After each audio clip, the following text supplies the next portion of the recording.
Okay, sorry, we're having a few technical difficulties this evening. Welcome to the Saratoga Springs Planning Commission meeting for June 9th, 2022. I have asked Commissioner McConkey to lead us in a pledge.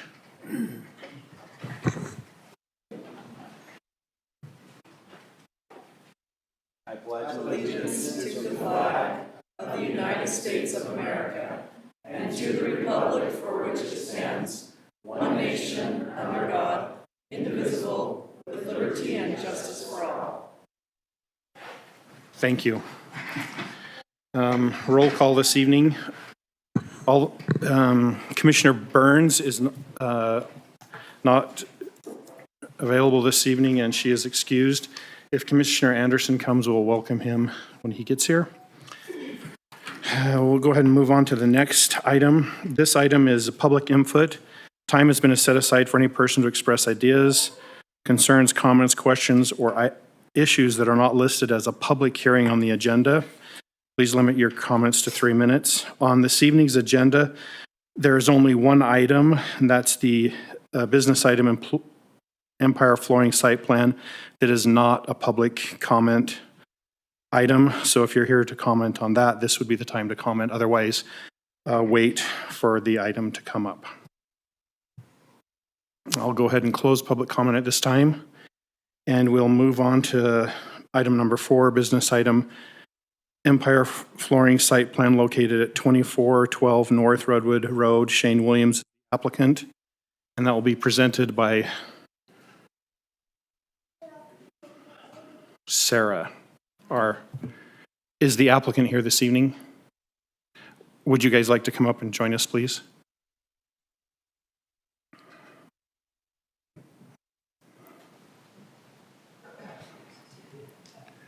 Oh. And I'll turn the time over to Sarah for...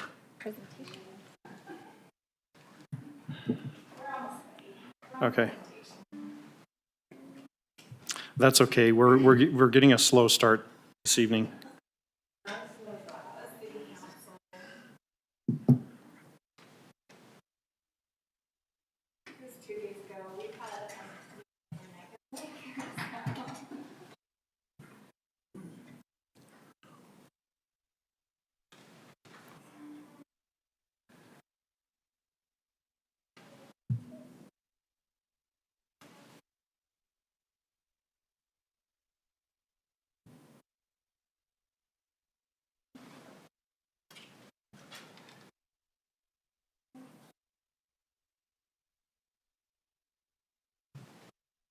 Okay, so this is the site. This is about 2400 North Redwood Road on the east side of the road. So it's zoned regional commercial, and it allows the use that's being proposed. And this is the site plan for that particular location. And then this is a rendering of the proposed elevation, and then the line view and colored view. These elevations meet the city code design guidelines, or design requirements, I should say. This is the landscaping plan, and it does meet code as well. There was just a couple items on their submittal that didn't related to lighting, and they need to include the light pole, and then staff does recommend approval with the findings and conditions in the staff report, and there is a condition related to lighting.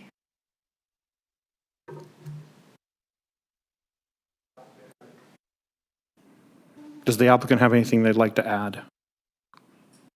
No. Just 1 sec. Okay, go ahead.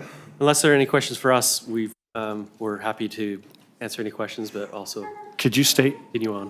I need you to just state your name and address for the record too, sorry. Shane Williams with W2 Design Group, the architect, and This business address is fine. it's 3167 North, Provo, Utah. All right. I will go ahead and turn this over to the Planning Commission for comments and questions. Commissioner Kilgore.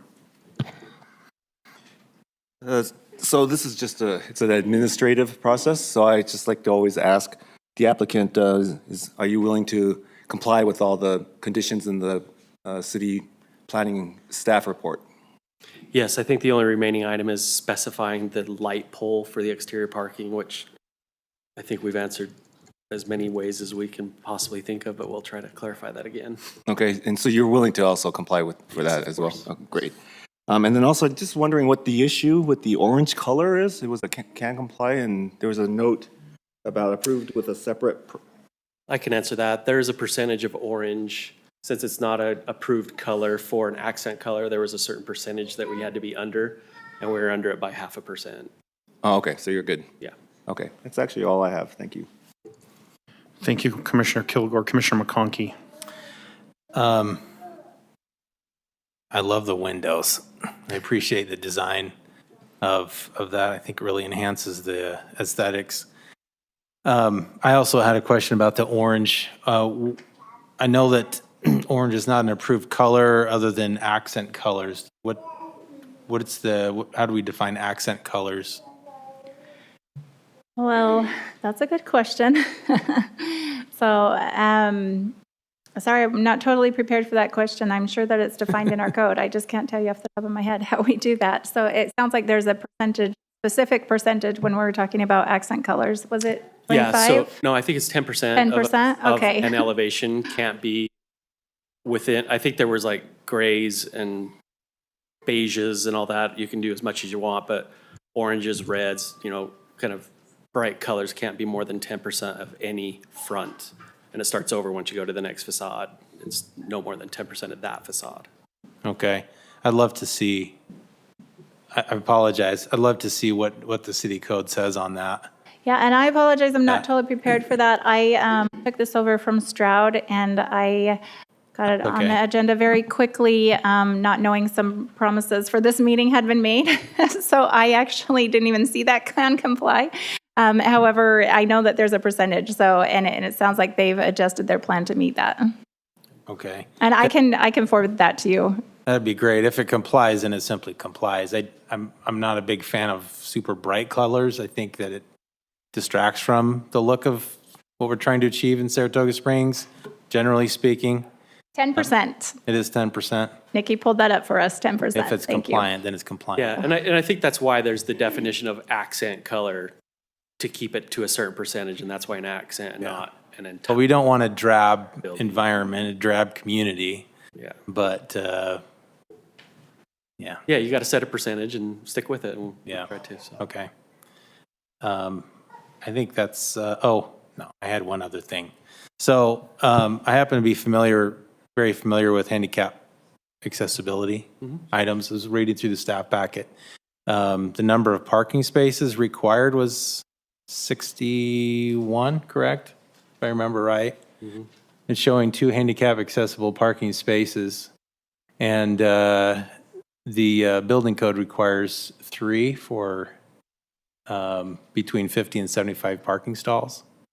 And so what that would do is actually eliminate one of those parking stalls for an access aisle. So my question is there, if 61 is the minimum and they have 61, is there a way to adjust to adjust the parking to still comply with that? Yeah, we could easily, on where we're required to have one of the parking islands, we could turn one of those islands into an ADA accessible area. Which the islands would be required, I just don't know what level The of, end island. There's an the north- extra? The northeast corner's not required of the building. That was just a terminus for the parking. okay, And so we could easily convert that, and it would be near an entrance, and not be just placing one to place one. sure. So you could, the building department will determine where it goes, but, Yeah. okay. That was all my questions. Thank you, Commissioner McConkey. Any other comments or questions from the commission? Sorry, I had one more question. My ahead. apologies, now that I missed my notes here. It's showing, 2 more questions. It's showing an easement through there. Is that an abandoned easement on the site plan? Which easement? Not on this, it's not on this page, it's on, I might not have it up here. It might be in the, I don't have a, I have to, The easements that we have would be the UDOT easement to the west. it looked like there was one running right through the building. It may have been the old parcel lines and easements before it was rezoned and redeveloped. So part of the existing plans and existing parcels. Maybe so. On page 1 of the site plan. It's just not identified on there. Okay. Does it just not say what it is? Okay, So that's ju- I'll look at that. I'll look at that more closely and make sure that doesn't cause any issues. We certainly don't want an easement through the building. So Well- we'll take a look at that, and then if, it'd be great if you would add that accessible stall requirement to the condition, or to the Okay. motion. And we can work with them on revising their parking to include the requirement, the required stall. Okay. My last question was, where's all the stormwater going? Is this, There's an underground retention system on the south side of the parking lot, okay, and then it retains it for the 100-year event, and then Okay. it goes to the, I didn't see it on here. But- Okay, well, that's all my questions. Thanks, thank you. I forgot to recognize our city attorney, Frederick Donaldson. You rang in. Did you have a comment? Yeah, I was just going to say that the accent color definition is in 19.02.021, and it just says, a building material or color that is used to supplement or contrast the primary materials, typically 10% of the facade. So that's where that's from. Okay. All right. So again, any other comments or questions from the commission? So I'll just a reminder, we are the planning commission in this case, where this is a site plan. We are the land use authority, so we are giving approval for this, not a recommendation to the Correct. city council, correct? So we are the final buck on this one. So at this time, with that, I will entertain a motion. Commissioner McConkey. I move to approve the proposed site plan of Empire Flooring at 2412 Redwood Road in the RC zone with the findings and conditions below, and the additional condition to accommodate for the one more handicap accessible parking space and access aisle. We have a motion from Commissioner McConkey. Do we have a second? Second. We have a second from Commissioner Kilgore. Is there a question on the motion? All in favor say aye. Aye. Any opposed say nay. That motion carries unanimously. Thank you. Congratulations. thank you. All right, the next item on the agenda is a public hearing for Northern Frontier Business Park General Plan Amendment for a portion of the property from office warehouse to industrial and rezone from office warehouse to industrial located approximately Road and Fall Harvest Drive. Ashley Hadfield is the applicant, and Gina Grand Prix is presenting this one, correct?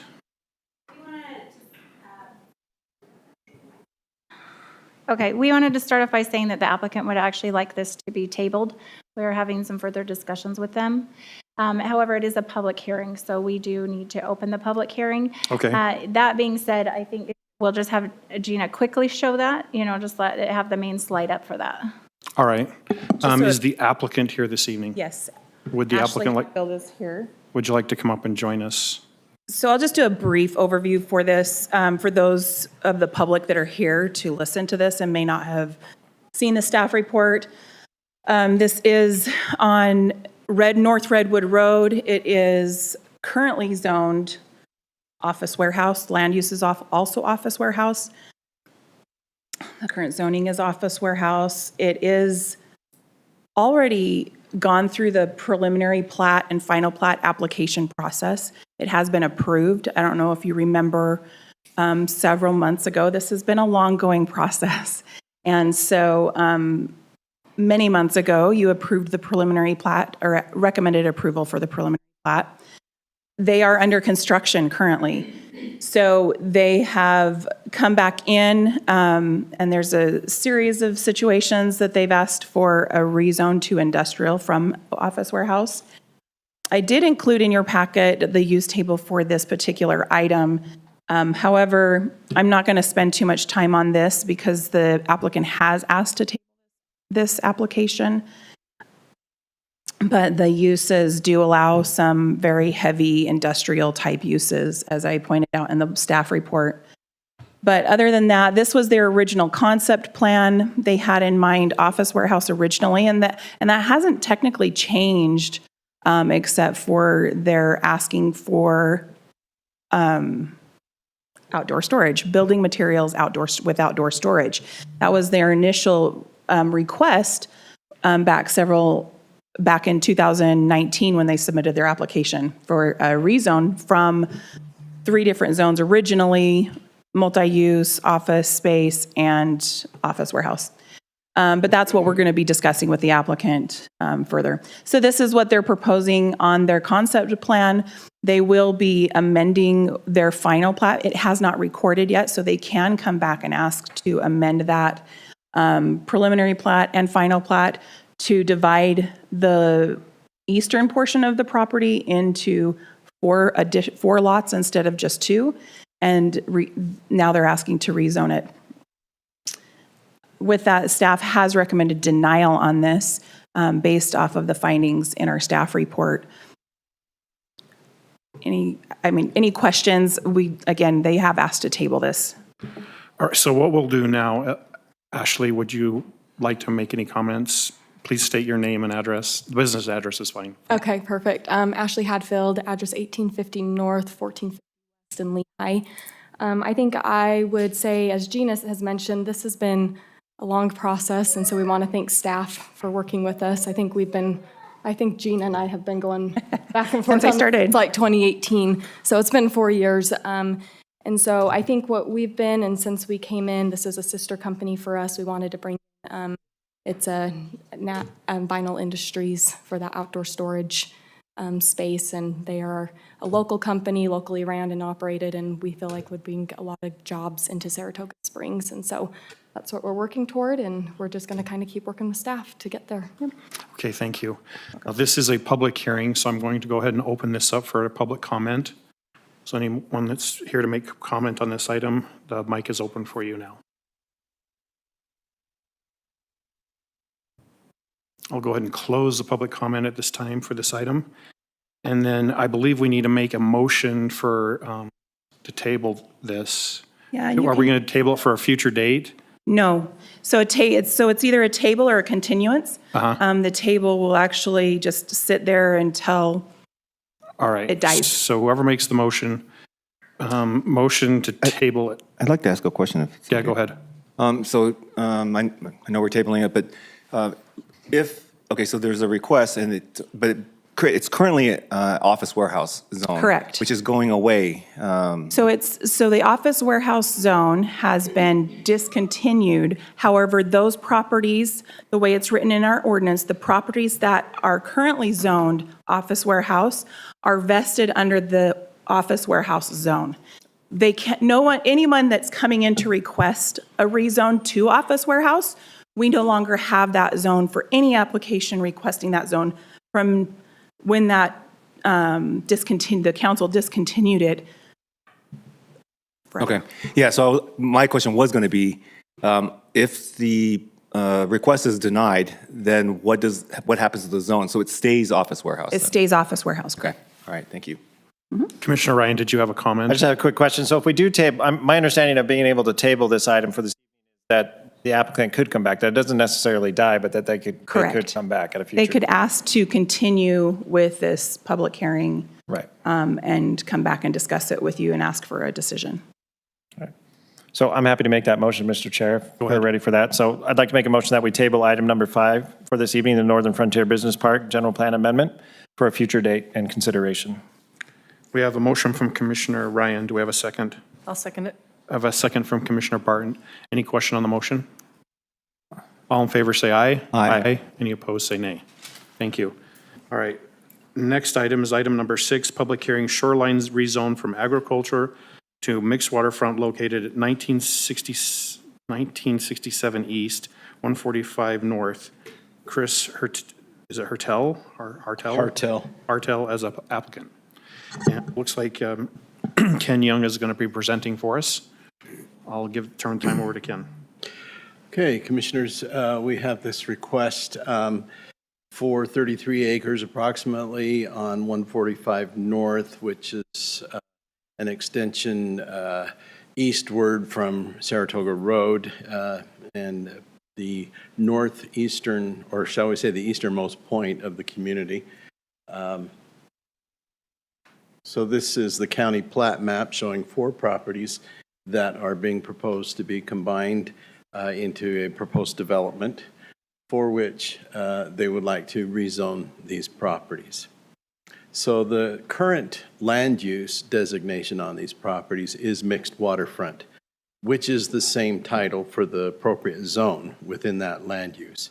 So as far as the general plan is concerned, we don't have a good reason to deny this zone change going from agriculture to mixed waterfront. It's what was planned for the area. Okay, so this is a concept, and it is not considered to be a site plan. It is not considered to be any official approval or vesting of this proposal. It's just the concept of what they propose to do at this point.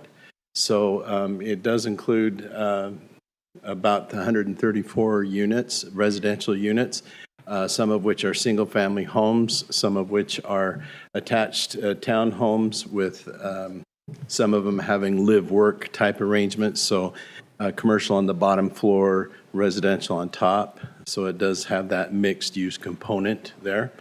On the southern end, well, let's see, on the northern end, the frontage along 145 North, which would be a future extension of Pony Express, is being planned for that widening of the road for Pony Express as it goes through that neighborhood or through that area. And then on the northwestern corner of that property is a fairly substantial property that is being reserved for some potential commercial development and not designated at this point. And then on the bottom, the south towards the lake shore and fronting pretty closely to the existing trail that goes through that area are some additional commercial type uses that fall in line as far as we can determine the vision for what we would have for a mixed-use waterfront type development. So there's a lot of different things that could possibly go in there, but the zone currently allows for a lot of different types as well. So what they are proposing in there to be a boutique hotel on the southwestern corner, and then in the middle would be some recreational amenities that some could be open to the public, some might be regulated by HOA, but through that recreational area would be a boardwalk that would take residents and public alike to the lake shore to a boardwalk type viewing area. So that would open up this property for the public to access the lake. And then on the southeastern corner is a proposed reception center that would front southwards. So those are the concepts that are being looked at this time. This is something that I wanted to show even though it's not entirely correct. It was an earlier version that showed some of the live work units being up in the northwestern corner as well, but so disregard that, but just try to get a feel of being up in the air, a bird flying south, looking at the lake shore up at the top of the picture, kind of gives you an idea and how it would tie into the development to the east, which is Loch Lomond development. So there would be roadway connections on that east side and also extensions to the western property that could develop in the future. So this is just some conceptual drawings. Again, we're not saying this is exactly what's going to happen, but this is what is being proposed for the type of development. So I'll quickly go back. You'll see there's a main entry road that goes north to south through the middle of the property. Lining that would be residential units with commercial on the bottom, at least on the western side. and some angled parking. That is what they're proposing. May not be something that will be allowed by code unless they put in a private road, so those things need to be worked out, but that's what they're proposing at this time. So there's another view of those type of units there. Then this is from the south looking northward, so just very rough sketch of some of the recreational facilities looking right through the middle of the property to the north. And then looking to the south again. And just some other drawings that show the type of housing units they would propose, some of them being attached, some of them being single-family homes. So with that, we're not approving the concept plan. This is just attached as reference. What we're approving tonight, if you choose to make we're not approving tonight, we're recommending to the City Council that this be approved based on the general plan designation of mixed waterfront. So this is an appropriate zoning for this property. Is the applicant here? I forgot to ask. Would you like to add anything to the presentation? But please state your name and address for the record first. Chris Hartel, 270 South Main, Bountiful. If you go back, Ken, if you wouldn't mind, to the renderings with the patios, we kind of had some meetings in the last 2 weeks with different members of the City Council for work sessions. And one of the things they wanted to do was have this road open up a view corridor into Utah Lake. We decided that we liked the front patio garden area, which would kind of open it up at a V and give you much more of a view corridor into it. So I think we like what the architect came up with. All right. So this is a public hearing, so I'm going to go ahead and open this up for the public. Please keep your comments to 3 minutes and make sure you state your name and address for the record. And try not to repeat any comments if you can.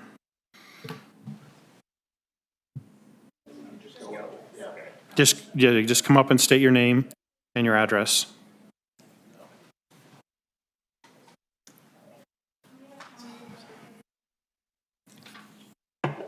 Sorry, what was that? Can you just ask how many people are here for this item? Yeah, how many people are here for this item? Okay, looks like a few. Am I good to go? Yeah, you're good to go. Okay, thank you. My name is Marcus Hardy. I live at 77 North Kintail Street. I'm directly adjacent to the proposed development. I also want to note that I'm the president of the Loch Lomond HOA, which encompasses the westernmost portion of the Loch Lomond subdivision. I'm only noting this to make it perfectly clear that I am not speaking on behalf of the HOA tonight and that my comments are. Firstly, I'd like to, like many, I'd rather that the rezone not happen. The space is nice and you'd be hard pressed to find a different opinion among those that live nearby. But knowing the city plan, I recognize that development is fairly inevitable. And so my comments are instead directed at the proposed development plan. And I'd ask that you and the developer kindly consider them if and when plans are being finalized. My first concern is related to traffic. The current proposal has only one main residential entrance, as I understand it, for a higher density, albeit lower standing housing development. People turn down 500 West often coming off of I-15 and likely will turn in and use the entrance to Loch Lomond, crossing through Hawthorne and Kintail Streets as the arteries to their homes, if that's the fastest option. They'll go for what's most convenient. That would be potentially challenging in terms of traffic and safety. As I'm sure you're very well aware, the streets are very narrow. And in fact, when street parking is taken into consideration, the total clearance on those streets is 16 to 18 feet, with very difficult visibility and a ton of kids around. So I would hope that any traffic study or other consideration might take that into account. My second concern tonight is preserving the river trail. Putting large structures such as a reception center and boutique hotel directly adjacent to the trail seem fairly off-key to many of us who have been discussing this past week. I walk the trail with my dog and my family almost daily, and frankly, there are not many areas left on the trail that are very natural, so to speak, and that area next to Loch Lomond is one of them. Now, if large structures are to be built, there are certainly compromised positions that we might be very happy with. For example, large cottonwood trees could be planted to mask the trail somewhat and sort of divide it off from the main development. And this also brings to mind the larger question of environmental impact on the area. And we hope that that work would be above board. And frankly, in many ways, when Loch Lomond was built in the 2000s, some mistakes were made, some things that should not have happened did happen. There are some issues there. This is an important and frankly already kind of tortured environmental situation down by the lake. We have a lot of very delicate ecosystems. I know that the Hutchings Museum is testing some of those right now. Lots of wildlife, varmints, bald eagles, sandhill cranes. I mean, that kind of stands out as one thing.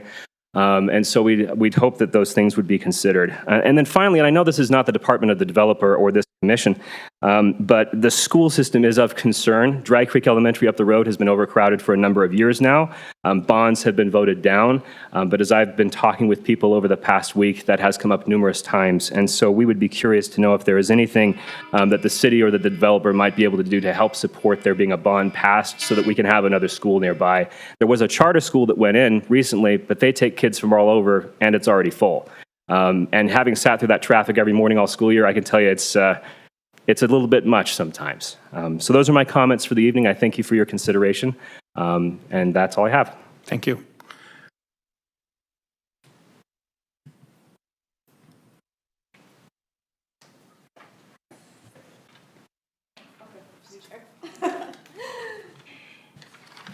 My name is Jocelyn Carlin. I live on 68 North Kintail Street. Marcus is my neighbor, and I heartily agree with everything that he has said, particularly in regards to the traffic. There are very many young children in our neighborhood, and that is a huge concern for us. The feasibility of potentially extending 1100 West Lehigh South into the new development is something that I would like the developer in the city to consider as they move forward with plans, because that would be a natural corridor leading Lehigh drivers into that neighborhood through a different path other than Loch Lomond. I also would like the drainage situation to be very carefully considered, particularly if the developer is planning on bringing in fill dirt to raise the level. I know that it's currently designated as a floodplain, so I assume that fill dirt will be brought in. And my backyard will be adjacent to the new lots. And our backyards are at the current level of the field. So if fill is brought in, that could impact drainage into our lots pretty significantly. And I want that item to be considered as this project moves forward. Thank you.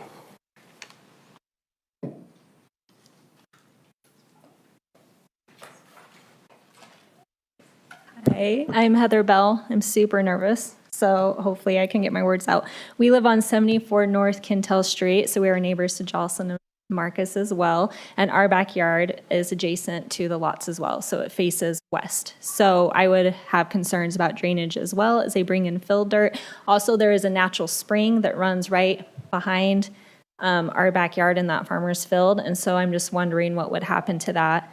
Also, concerns would just be we're in a drought and it seems like we're cramming so much into a tiny area. I get there is going to be building. Single family homes make sense, but a hotel and a reception center I feel like are going to change that area, our neighborhood. It's not consistent with what's in the area already. Is it going to kind of turn into a party area with a reception center and a hotel? Also, safety concerns with having children. There are tons of people, multiple families that live in homes in the area, and so there is parking on Kintail. So if a fire truck or ambulance need to get through, it is hard with people already parking in the street.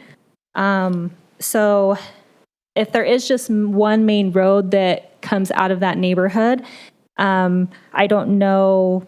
I know my understanding in the Appendix D fire code states that if there's more than 30 homes, there need to be 2 roads in and out and have to be equally spaced. I don't know if Saratoga's adopted that. But, I just want to make sure that people can get in and out if there's an emergency or a gas leak, and if there's only one big road. Also, our street has already kind of become a drag strip with cars and people connecting, getting off Pioneer Crossing, and we've had dirt bikers, we've had a lot of issues. And then with the reception center being right there, we can get on the trail. It's going to be overcrowded. There's bald eagles, the cranes, everything that Marcus had said is going to be affected. So again, I get building's going to happen, but I would hope that all of these things would be taken into consideration and again, the schools, just everything. I feel like the sewage system, can we keep up with that? Thank you.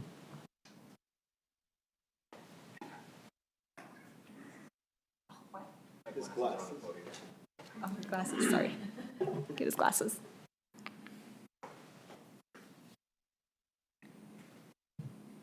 Any other comments on this item? It looks like we got one more. Go ahead, come on.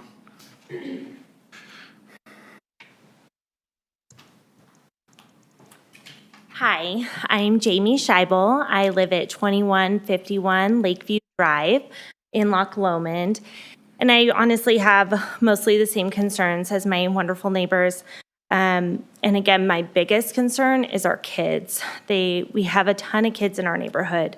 And we live on Lakeview, and if that road goes through into that development, I will not feel safe with my kids being out front at all. We are constantly on that trail. There's so much wildlife that I imagine the bald eagles won't be there in the winter if they're building. And again, just the hotel and even storefront stuff, it doesn't fit with this beautiful natural trail. I invite all of you to walk down that trail. It's gorgeous. And also, yeah, the schools, it's just very overcrowded, and I can't imagine. And then we don't get buses into our neighborhood because we're so close to the school, but with all that extra traffic, a lot of our kids walk to school, and we're not going to feel safe with them walking all that traffic. So thank you so much for your time. Thank you. If there are no other comments, I will close public comment at this time. So let's see if we can address some of these with the... Commissioner? Yes, go ahead. Just wanted to acknowledge that we did receive one comment via email. Okay. It was put into your packet. I don't know if you've seen it, but it's fairly short. I'll just read it real quickly. This is from Carl Holmgren. He did not, oh yeah, no, he doesn't have his address there, but he identifies himself as a Loch Lomond resident. I am writing about the proposed change to rezone the shoreline from agricultural to mixed waterfront. I am concerned that there is not enough access for the potential homeowners without first going through the Loch Lomond subdivision, which is where I live. I am also concerned about the potential increased traffic for the reception space and hotel. I think that the developers should add additional access roads for this subdivision. Also, is enough space being considered for the planned expansion of 145 South, or that should be north?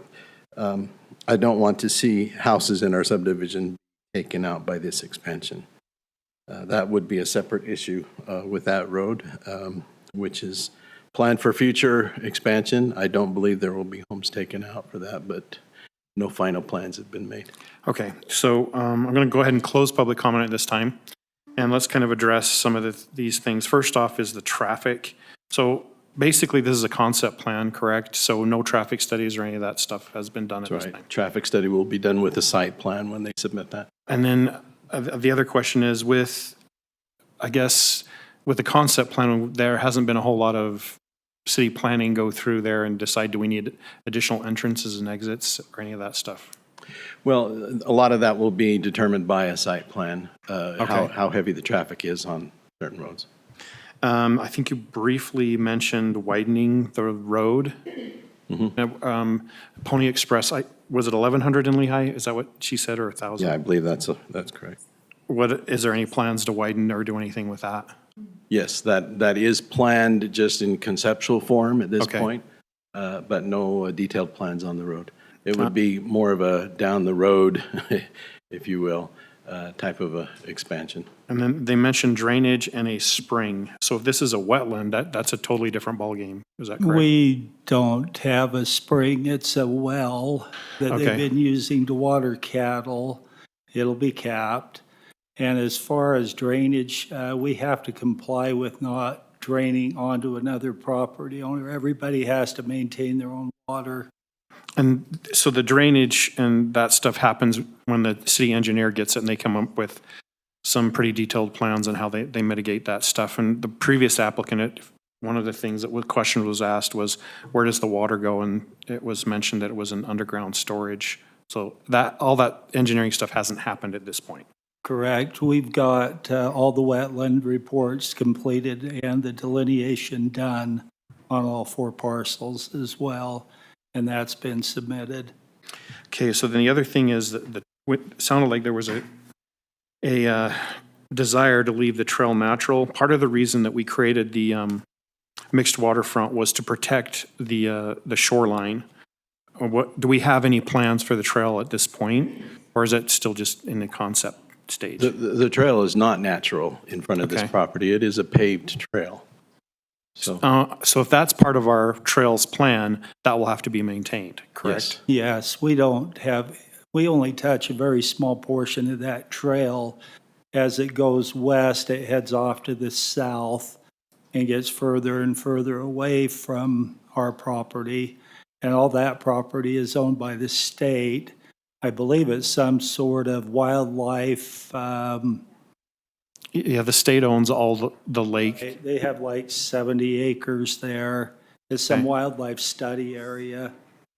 All right. it's just the southeast corner of this proposed development where the trail would meet the property line. All right.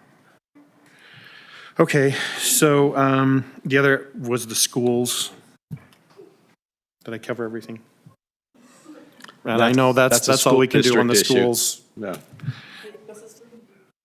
Ecosystem, yeah, we covered that.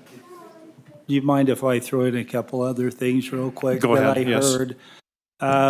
There is a trunk line coming in for sewer. That's already been started. The other piece we own to the west, about a quarter mile, we've already dedicated that to Timpanogos Sewer District. And I believe, Ken, wasn't that like a 66-inch pipe? It's a pretty big I pipe. believe so. And I think we heard something about traffic, and we also heard about the commercial. It was not our desire to put the commercial by the lake, but according to the city council, that was kind of their vision, to have a low-impact commercial down by the lake to draw people to the lake. We had it out front to the north, but their desire was to do something different. So these plans kind of reflect the direction that we got that way. It does not necessarily have to be a hotel. It could be a care facility. It could be a church. I mean, there's a lot of uses, but these were just a couple that we were kind of directed to put forth. And then as far as the commercial coming down the middle with a road, I do agree that there probably ought to be another road. But if you look at it, we have 5 entrances into the property, so that handles the fire requirements to have ingress and egress. I would prefer to have one further to the west. But that is not our property, that is Hatch's. And Hatch would have to decide if he wanted to do that. I guess when he comes for an approval, you could require that. All right. Pony Express is going to be like what is this road designation supposed to be? It's a highway. It's going to be a high, Will okay, be. so they're going to be limited on how many on and offs they have from that, correct? Or the spacing is going to be limited because of that? Ultimately, that's the it's road. planned to be a highway. I think Okay. initially it'll probably be more of just an arterial road, which, how long it takes us to extend that road out to the proposed Vineyard connector and then on to I-15, that's probably many years down the road, but that's the vision. Okay. At this point, I will go, the city engineer and the planning director. Let's go with Sarah Carroll first, and then the engineer, Scott. Oh, Ken got it. Oh, okay. Go ahead, Scott. On the axes, they're kind of at the limit of what that roadway allows right now, so getting additional would require the property to the west developing. So Okay. All right. I will go ahead and turn this over to the planning commission for questions and comments at this time.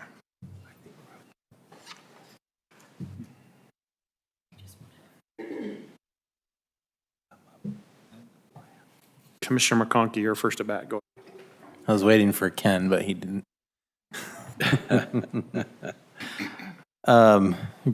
Certainly appreciate all the comments. We're just simply looking at a rezone here tonight. forwarding a recommendation. So there's certainly countless options and ways to address the concerns and so forth, and appreciate the things that have been expressed. I know that there's certainly been a major concern about preserving the shoreline and using that to enhance the city. The state owns the property to the south, is that correct? To the west, but there's 14 to 15 acres west of us that's privately held. Okay, and then to the south against the lake? Oh, Yes. All that land Saratoga is, City and the state, yeah. Yeah. Well, City Okay. owns a small portion there. okay.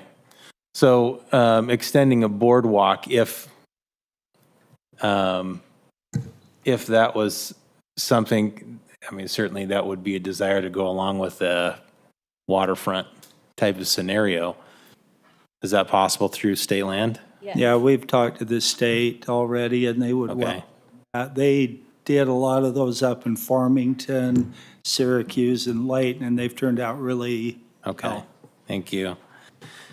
I am intrigued by some of the creative design on especially on the patio type residential over commercial.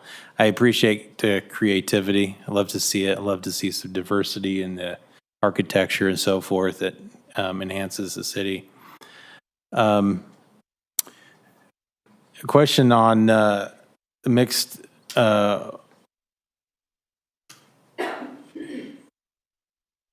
mixed waterfront, right, zone. The definition of commercial acreage is just referring to land and not building square footage. Is that correct? So acreage that would be used for a commercial purpose. Okay, so for example, I don't know what say a golf course, is that considered a commercial type use? You have a little building and then a wide open space.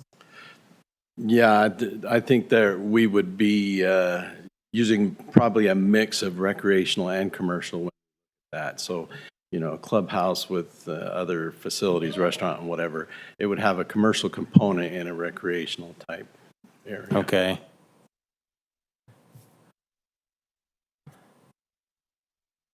That answers a couple of questions there. You said that the study has been done on the wetland. wetland, yes. Yes, all of them are done, and the delineation is being completed. Okay. Will that affect,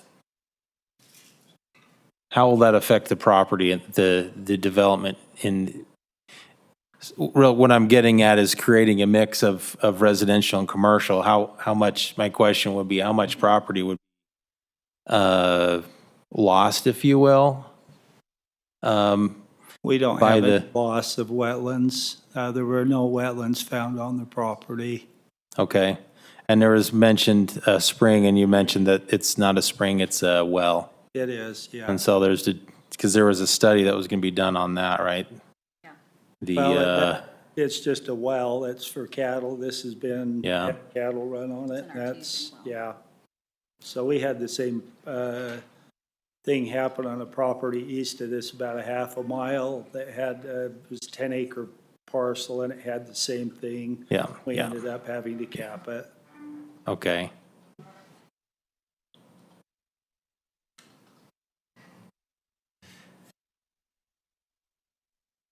Okay, and then I just had a note here, purpose and the intent of the mixed waterfront land use zone states sense of personal safety would need to be addressed, and that's, I think, has been addressed tonight in regards to what I had in mind, so those are all my questions. Thank you. Thank you, Commissioner McConkey. Commissioner Kilgore?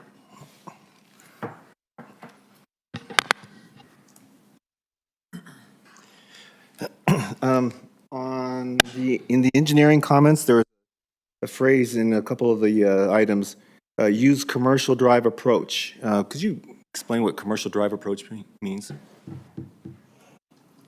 So on a commercial drive approach, you wouldn't have a recessed walkway, so there's no ADA ramp down, it just goes straight across. So when you go into one of your commercial properties around here, you gotta go up a ramp and then into the lot. So that's kind of what a commercial drive approach is, as opposed to the street being lower. And that's the reason that is because of the interface between public and private streets. So the private streets are gonna require the commercial drive approach.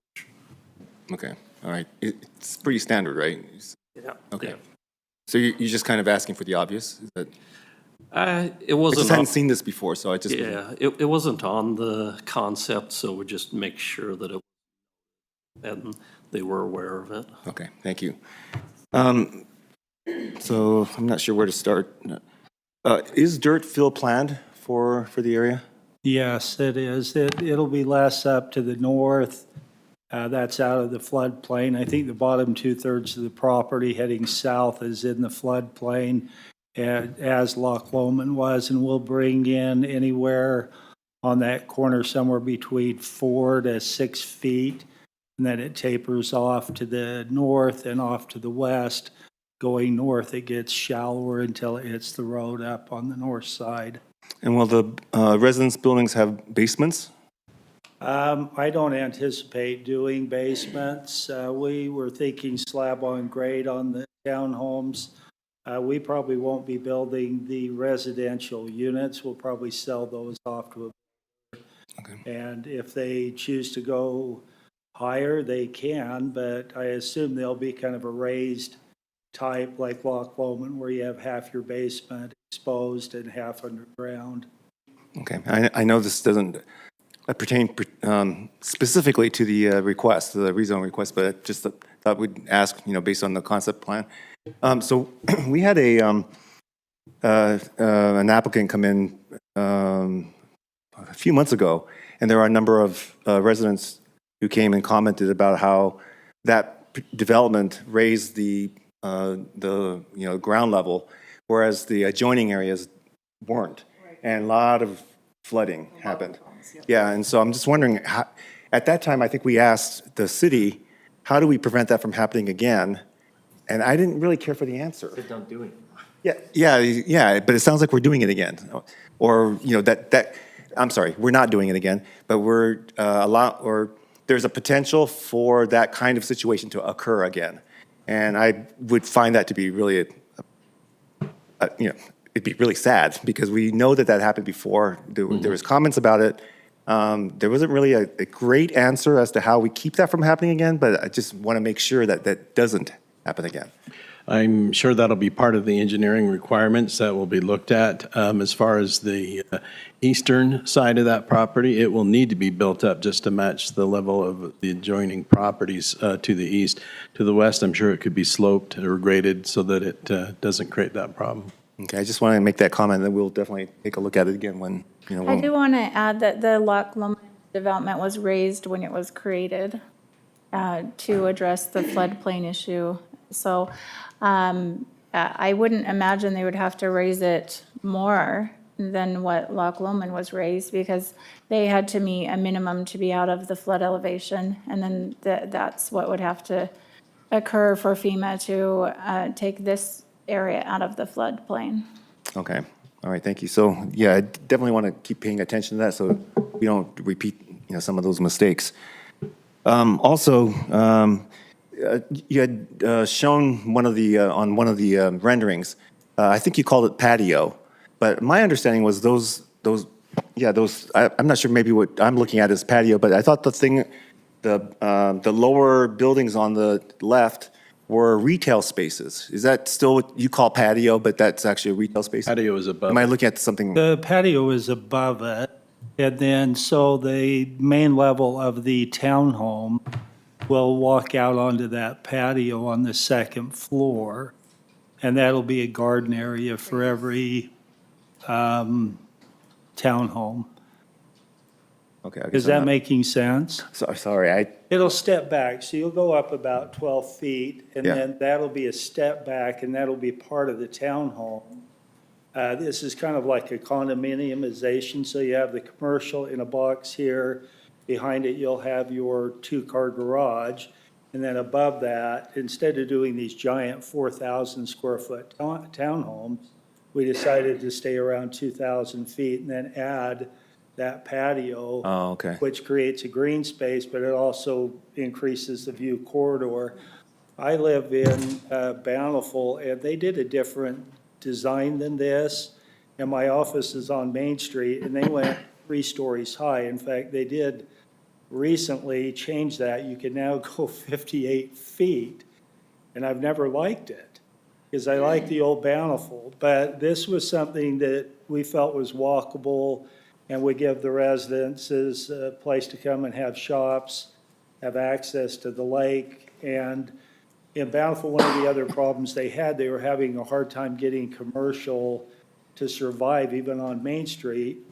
And it was brought up that they needed to have more office space and more residences to support the commercial. That's always the case, as we all know.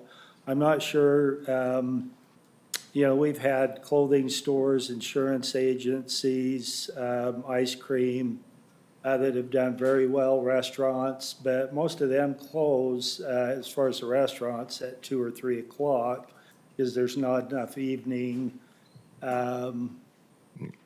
traffic. Yeah. So, Okay, thank you for that explanation there. yeah. So the applicant's rezone request then does agree with our current land use Yes. map. Are there any other types, any other type of request would require some kind of an amendment or? That's correct. This is the only zone that is applicable to this land use designate. And currently, it's agriculture, and we know that it won't stay agriculture. Right. So as far as what is most suitable to what we had planned for, this is the suitable. That's correct. There could be many other types of proposals that might fit that zoning, but this is their concept. Okay. All right, that's it for me. Thank you, Commissioner Kilgore. Commissioner Ryan. Thank you, Mr. Chair. Just got a couple of questions. I agree with I don't want to get ahead of our skis. Some of what we're looking at here is above and beyond what we're actually doing tonight, and I just want to remind everyone of that. Also want to thank the public for the comments. I believe that was all very well said. In fact, the first gentleman, kudos to the thought process that you went through in terms of writing that down and putting that together. That was very well said and very well spoken. I believe we can address most of those concerns with an understanding that it's coming one way or another, and what can we do to best provide a resource for the community and allow people to live and take care of their lives and also enjoy some of the things that make our city unique. So I am supportive of the change in terms of the mixed waterfront zone, as was mentioned from Commissioner Kilgore. It's the best option, and it fits in line with the plan of the city, and so I feel supportive of that. I have a question, though, in terms of the purpose and intent in the code when we put it forward in 1904-12. Says land use, the mixed waterfront zone is to allow for a wide range of land uses, as long as those land uses are combined and arranged to create destination-oriented developments. I would like to understand a little bit better, either from city staff or if there's a common knowledge definition out there that I'm not aware of as to what a destination-oriented development is and is not. Sarah, do you want to address that since you've been here for quite a while? Sure. When the mixed waterfront code was created, our staff and a couple of elected officials went to other locations that have a waterfront, and they looked at what does that look like, and then they drafted a code to accomplish that. So in terms of what does that look like in regard to mixed waterfront, it's a location where people come and there is some dining and some shopping and some waterfront access and a trail. And that was the goal, was to have a mixture of shops and residential that enhance the lake shore, that bring people to the lake shore. Okay. I appreciate that, Sarah. Thank you. So, and then the last part of that is it takes full advantage of the scenic and recreational opportunities. I feel like, again, this is neither here nor there. We'll come back to this when we get to this juncture. But when I look at what's proposed, I feel like there are some very, very good elements. And then there are some things that are a bit disconcerting to me as well. And I know with the mixed waterfront zone, there's also the section 2 on density. And I just want to make sure that we're clear with the density, that we are in line with once we get to that stage, that we're in line with the density requirements that are associated with the zone as well. Because when I look at this, that's a lot of units coming in there. And if I were to think objectively, as much as I can, like, would I look at that and say that's a destination-oriented development that I want to go and visit? Part of me says yes, and then the other part of me says I'm looking at Main Street and I see 6,000 cars parked on that road right there, and a lot of crowding. And that to me is what I hope we can kind of work with the residents that are around there and work with the developer as we get towards the plan and those other things that are down the road to take that into account. And I just want to be on record for that, because I feel like we're very close, but part of me just goes, ugh, like, I'm going to turn into that road and I'll see our cars. I won't see the lake. I'll see a Buick. And nothing against Buicks if you own Buicks, but I think we can do we're like 80% there. And I just feel like we could think a little bit more creatively about how we lay that piece of property out around this mixed waterfront zone. So I appreciate that, Mr. Chair. Sorry to take so much time. Okay, thank you, Commissioner Ryan. We'll go to Commissioner Anderson, then Commissioner Kilgore, back to Commissioner McConkey, and then Commissioner Barton. Or maybe I'll go, Commissioner Barton hasn't had as much to say. Let's go Commissioner Anderson, then Commissioner Barton, and then back to Commissioner Kilgore and Commissioner McConkey. Okay, Commissioner Anderson, go ahead. Thanks for your time. Thanks for everyone coming out. Thanks for the comments. As someone who drives down these roads because of gridlock on Pioneer Crossing, my heart goes out to I'm part of your pain and part of the problem. And so I do see this, until infrastructure improves out in this neck of the woods, I do see this compounding problems like that have been expressed, like safety. Tonight, though, as we talk about rezone, I actually do think mixed waterfront is a good thing to change this agriculture to. I actually like this idea of a reception center as a way to blend from residential into the habitat and ecosystem that's there. I think, like Commissioner Ryan said, I think there's a lot of good elements here. And we can wrangle out those details more later. But the applicant has come in and submitted an application that complies and is consistent. And this zone of mixed waterfront, I'm in favor of. So if in the act of rezoning, I'm in favor of the rezone. And I'm excited to wrestle more on the concept and what actually comes into that zone. That's all I need to say. Thank you, Commissioner Anderson. Commissioner Barton. See, it won't take that long because everybody's kind of said what I want to say. Again, for the rezone, I'm not against that either. Now, I am not as in favor of this concept plan as these guys are. I don't like that much of it. I kind of agree where I don't feel like it matches Saratoga or that area at all. And again, this isn't going to be what's happening. We have to go over all that later on and stuff like that. But I've seen these mixed-use places before, and it's never really in an area like that. I used to drive all over, basically all over northern Utah for my job I had for 25 years. And so I've seen tons of this kind of different stuff. And it's not, again, I don't love it going in this area. Again, there's some parts about it that are really great, but there's lots of this that I'm seeing that I don't like. And so I hope as we get it in front of us, again, it can be more discussion. I hope you guys come out again so we can talk about that. Again, I always call it mixed use because that's what it's called in a lot of the other cities is that mixed use. But the mixed waterfront, not a horrible option for right here. It could be something else. But yeah, I just think we could do a little better. And again, this isn't the final, of course, you guys all know that. We could do better. I have driven over there a gazillion million times because again, I used to drive for a living and I still like to drive around, and the traffic is an issue over there. And I hope we address that.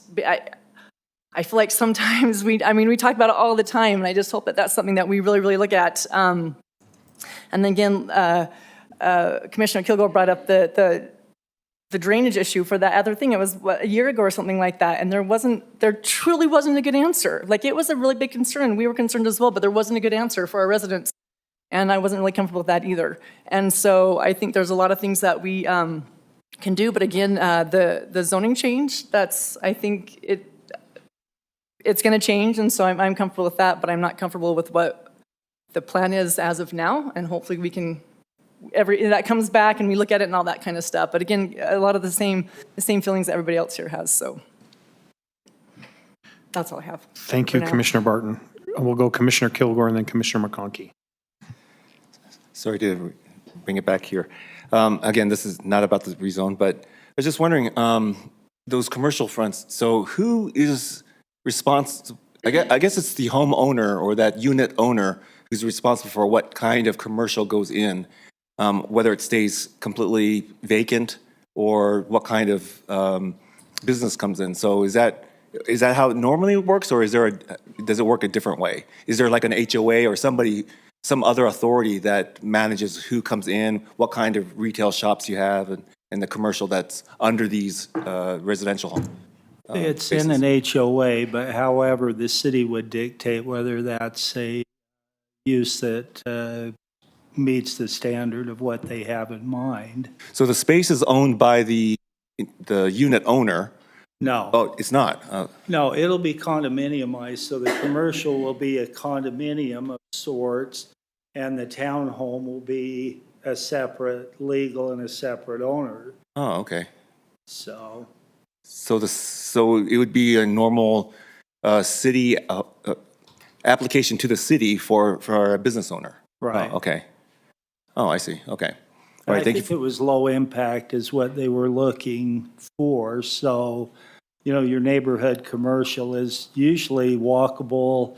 It's shops, ice cream, restaurants, things like that, and other businesses. And it works well. Okay. Thank you for that clarification. Thank you, Commissioner Kilgore. Commissioner McConkey. I appreciate Commissioner Ryan's comments. It was well said. I feel similar that there's some things, and it sounds like that there's some commonality here, things in the concept plan that I think fit well. However, it doesn't feel like we're quite hitting the purpose and the intent of the mixed waterfront zone as far as the concept plan goes, but sounds like that there's maybe some work to do. I do feel like it would be difficult for us not to approve this, considering the fact that the land use has already been set and has been set for quite some time for this. And I think certainly there's a way to help provide something that the residents around can both live with and enjoy. One of the things that was mentioned, that one of the intents of the zone is to create a destination-oriented developments, and I think that certainly applies not only to us that live away from the lake, but those that live along there as well. So, and regarding the drainage issue, we've got some great engineering staff. During a review process, a lot of that typically gets hashed out, and then it's left up to the follow-through on the contractor and the engineer of record, which I'm assuming has to sign off on the project on something like this.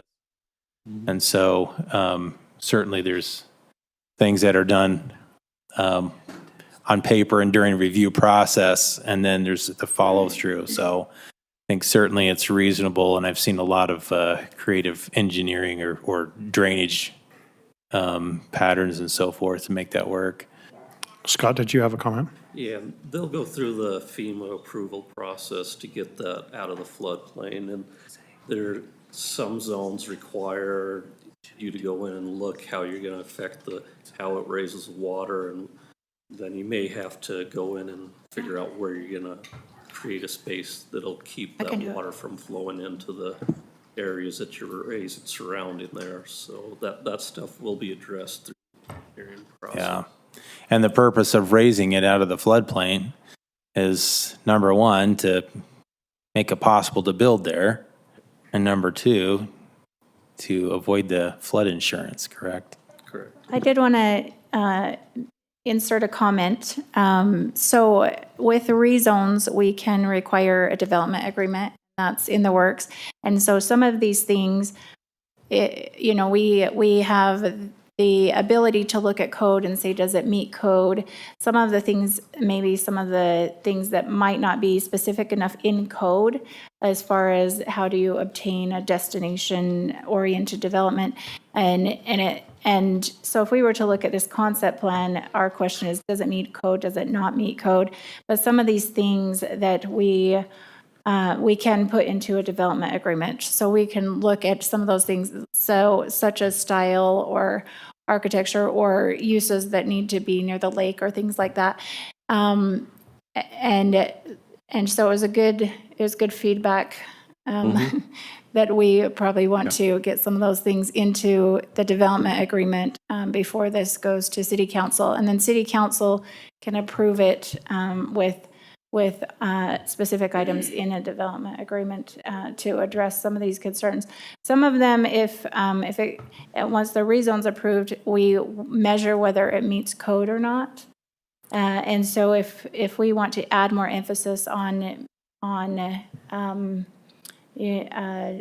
how do we obtain a destination-oriented development, then we would need to do that through our development agreement.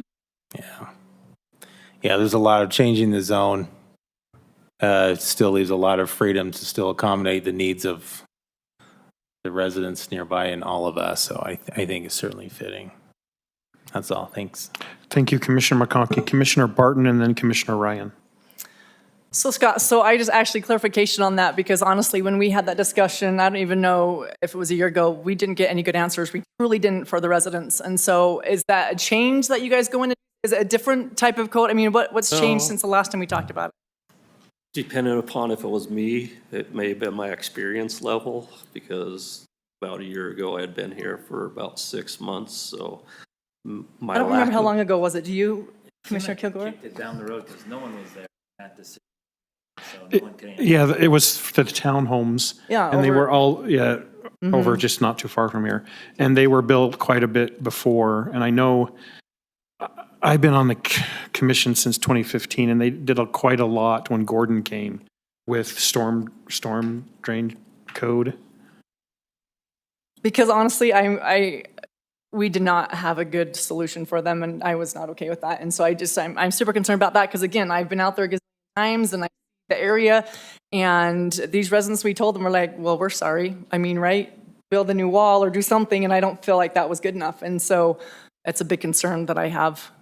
So hopefully I know you answered that, but again, it wasn't that long ago that we had the same discussion. Right, and the city engineer now, Jeremy Lepen, he's on top of all the floodplain stuff, and he's also pushing his staff to go in to get some more knowledge on some of the classes for the floodplain stuff. Okay. We're learning from him, and if it was me, I apologize for not having a good answer. That's okay. I can follow up on that. I do know if it was under Gordon that we did add some additional measures related to storm drain, but because that's not my arena, I don't know exactly what those are. But if you'd like more information, I can check and then send you an email. That'd be great. Thanks. Also, I had a question, and somebody must make an answer for me. So I've seen mixed use before where there's the shops on the top and there's 4 or 5 condos above, but I've never seen it like this. Has anybody ever seen it like just with townhomes? I don't know if I've ever seen that in the state of Utah anywhere. I mean, I don't know, maybe We you have have. some in Bountiful. They've done some That up you were in talking Layton. about? Okay, I'm gonna go drive up there. Where are they at? Just off of Main Street in Bountiful. Off of Main Street though, is that, and they still Between couldn't keep them Fifth filled on, South and off of Center Main Street? So that's a concern too, is not being able to keep them filled, especially if it's not like a off of Main Street? Like, if they can't keep the commercial part filled off of a Main Street, and that's a concern that Well, Main Street is a walkable. It's not like what you have here. Bountiful, Right, my parents grew up there, so I've been up there quite a bit, yeah, yeah. it's congested from the mountains to the Right. lake. And so you don't have the amount of traffic coming through. Bountiful Main Street in that area is only one way, one lane each Yeah, way. right, it's just a 2-lane road right there. yeah. Right, and it gets traffic, but it's very walkable. I love officing there. I'd recommend anybody that wants a good place to office, this would be it. Yeah, no, I'll go check it out. Like I said, I've only seen them where it's underneath a condo, like that happens in a lot of cities, right? In a lot of states, Yeah, I've seen but that they quite a usually bit. go more vertical. Yeah, they do, it is vertical. Bed, And Mhm. I don't like that, to be honest with you, even with the 3 stories. And we have the ability to go up to 38 feet. We've cut that down 6 feet because we don't want to be what, I want to call it Kaufman and Broad, but it's not. The ones just west of us, I mean, they look like they're 100 feet high. Right. D.R. Horton one. We don't want that look. Okay. So. Thanks, I just was wondering if you knew of someplace, because I haven't seen it, but I'll check that out. Thank you. Thank you, Commissioner Bartner. Commissioner Ryan. Thank you, Mr. Chair, and I appreciate the discussion again tonight. And Sarah, I appreciate you offering that up as a potential tool at the disposal of the city, and just strongly endorse that kind of approach and way of thinking just as you move forward with what you mentioned just a moment ago. So thanks for bringing that up. I think that's a great idea. The other quick question I had is the proverbial elephant in the room in Saratoga Springs is always traffic, right, and the roads. And I wanted to make sure I understood, does the city own this portion of Pony Express as well? So it'll be on the city whenever we move towards the expansion of that thoroughfare? The applicant will have to dedicate the portion of the frontage to the city for the roads use. But it sounds like you're already planning on that as well. Yeah, we've dedicated somewhere around 90 some odd feet towards that. And that includes a walkway, just like on the north side of Loch Lomond. Yeah, okay. Thank you. That's all I had. Thanks for the follow-up questions. Thank you, Commissioner Ryan. Okay, so one thing I kind of been rolling over in my mind is that Saratoga Springs has approximately 14 miles of Utah Lake that's under our stewardship, if you will. And one of the reasons that we came up with the mixed waterfront was to make sure we would have uses that would preserve the lake shore for public use. Not just, a lot of it is in HOAs, not the general public of the city cannot access it. So I'm hoping that whatever concept comes back through here, that we're going to be able to use the lakefront, the public will have use of the lakefront. And whatever uses goes in there enhances it, because we want to preserve the lake and not have it go under private ownership and nobody can access it. And we've lost quite a bit of the lake shore to that already. The other thing is, I'm not really, I don't know if jazzed is the correct word for the styles that I'm seeing, but whatever we do in the MDA, could we at least come up with a good style that will, I'm thinking, I went on a tour with the city. We went to Holiday. That's another good place. It's a walkable community. And then Union Park Station up in Farmington was the other place that we went to. And I really like the Holiday architecture style that they use there. And they're very, very strict on it. And if we needed to add architecture style for a boardwalk, I'm open to that for the mixed waterfront. So we can get it tight, so we get something that looks good and we like. Other than that, so I'm hearing we want to have an MDA of some sort with this. Sarah, is that required anyway? We tend to have a development agreement with every rezone. Okay. So an MDA, when we're saying that, what we mean is a master development agreement that's between the developer and the city, and it requires the developer to do certain things and the city has to do other things. Right. Okay. At this point, I'm going to go ahead and open this up for a motion from the commission. I'll make a motion. Again, recognizing that this is just a rezone. I move to recommend to the city council approval of the shoreline development request to rezone the subject properties from Agriculture. east, A to MW. am I reading the wrong one? You're reading it wrong. There's a typo in the packet. Don't read the packet. Okay. Culture. From agriculture to mixed waterfront. On, Is the one on the screen correct? Sorry, no, that is not correct. 1967. It's A to MW. Yeah. yeah, on, Don't look at that. Oh, I can make it. 33.7874 acres, correct? That's correct. At approximately 1967 east, 145 north, as outlined in exhibits 1, 2, and 3, with the findings and the conditions in the staff report dated June 2nd, 2022. Is that all correct? Yes. Okay, we have a motion from Commissioner McConkey. Do we have a second on the motion? I'll second. Commissioner Kilgore? We have a second from Commissioner Kilgore. Do we have a question on the motion?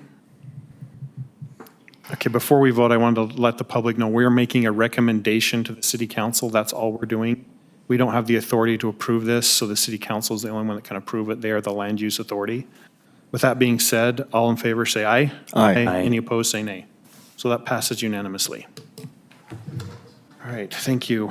On to the next item, item number 7, public hearing, Saratoga Town Center rezone from regional commercial to heavy commercial located at 87 East, 1509 North, Commercial Drive. Ashley Hadfield is the applicant, and Gina Grandprix is presenting this for us.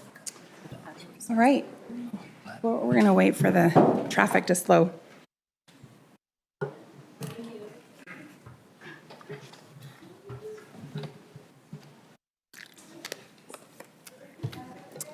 I believe every one of you got a list of uses for these two zones. I do want to, before I start, I do want to make a correction on the application. The requested rezone is for 8.652 acres. That is the legal description of the property. There was just some mistakes in that on the staff report. It is for a larger portion than what is illustrated on one of the exhibits. So, but it was illustrated in the staff report as 9.2 acres, but it is a little bit less than that. And I'll get into that as I go through this. It is located right here behind us, right behind McDonald's. It is the old Saratoga Town Center site. At one point, it was in a development agreement. That development agreement has expired. The current land use map is designated as regional commercial, and the zone is also regional commercial. And Gina, Yes. sorry, is Ashley still here? Ashley is still here. Do you want to come up and join us? Thanks. So as you can see with the staff report, I went through quite a bit of background on this, and I went through the code quite significantly. There is, as you know, we've held several work sessions regarding the heavy commercial zone that has recently been created, not replacing, but kind of modifying some of the office warehouse zone and allowing for a better mix of use for that area. Staff has gone through the code and our general plan. One of the findings you will see for my recommendation of denial is that we don't have a general plan land use designation for heavy commercial. And that is happening with our general plan update. And those of you that have participated in that have seen that. And so this comes before that. It does not mean that the applicant can't ask for this zone on a land use designation that is not there. It is a legislative decision, so they have requested a public hearing to be reviewed by the Planning Commission with a recommendation from you to the City Council. As I've gone through this, and I didn't list everything here, but I did want to illustrate kind of the layout. Now this, in our work session back in November, when we brought forward these two sites, Northern Frontier and the Saratoga Town Center, these were kind of examples that helped us create the heavy commercial zone. And this is a different layout than what was presented to you at that meeting. That was more of an office warehouse type setting that introduced a lot of that warehousing. That is what they're asking for here, is they're asking for the warehousing, the office warehouse type zone, and heavy commercial is that what that provides. They are providing a lot of retail. They are, I mean, this goes back, same discussion that you just had. This is a request for rezone from a regional commercial use to a heavy commercial use. And you have to consider the uses that will go into this zone. And my recommendation for denial is based strictly on the code. But again, this is up to you, and you will hear a lot of people are here for this specific reason. Mostly because they're adjacent, they probably live adjacent to this property. And so those intense uses that are listed in the heavy commercial zone is what is allowed to go there. Now, the concept plan it's a concept plan. It's not a vested document with this application. It is just for your reference. So you get an idea of what potentially can go in there. So with that, I'm going to read through for the public's sake so that they can understand my findings in the staff report.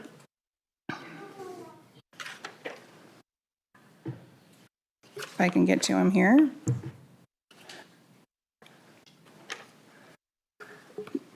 So I have specifically four findings for my recommendation. The proposed land use is not consistent with the current general plan, as I just stated. We don't have a land use designation for heavy commercial. The proposed rezone will allow more intense uses, and we can go over those. I have provided you with the list of those, comparing the regional commercial to the heavy commercial zone. The proposed change is not consistent with surrounding land uses.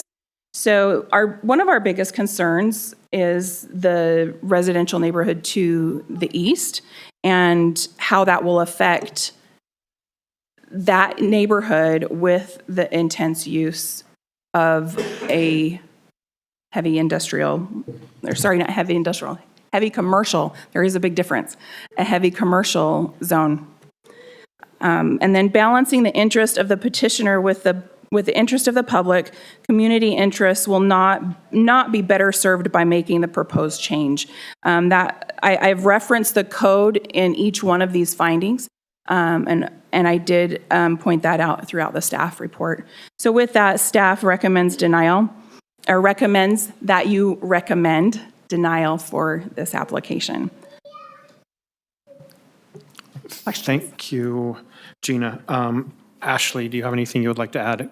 Yeah, and Sarah, Make sure you, please state your name and address. Otherwise, Nikki will beat me at the end. sounds good. Ashley Hadfield, 1850 North, 1450 West in Lehi, Utah. Sarah, I emailed you a presentation, and I was just wondering if you could pull that up real quick. And Gina, I might stand if that's okay. Mm-hmm. Oh, is it not? Oh. Okay. I'll put it on our server. Okay.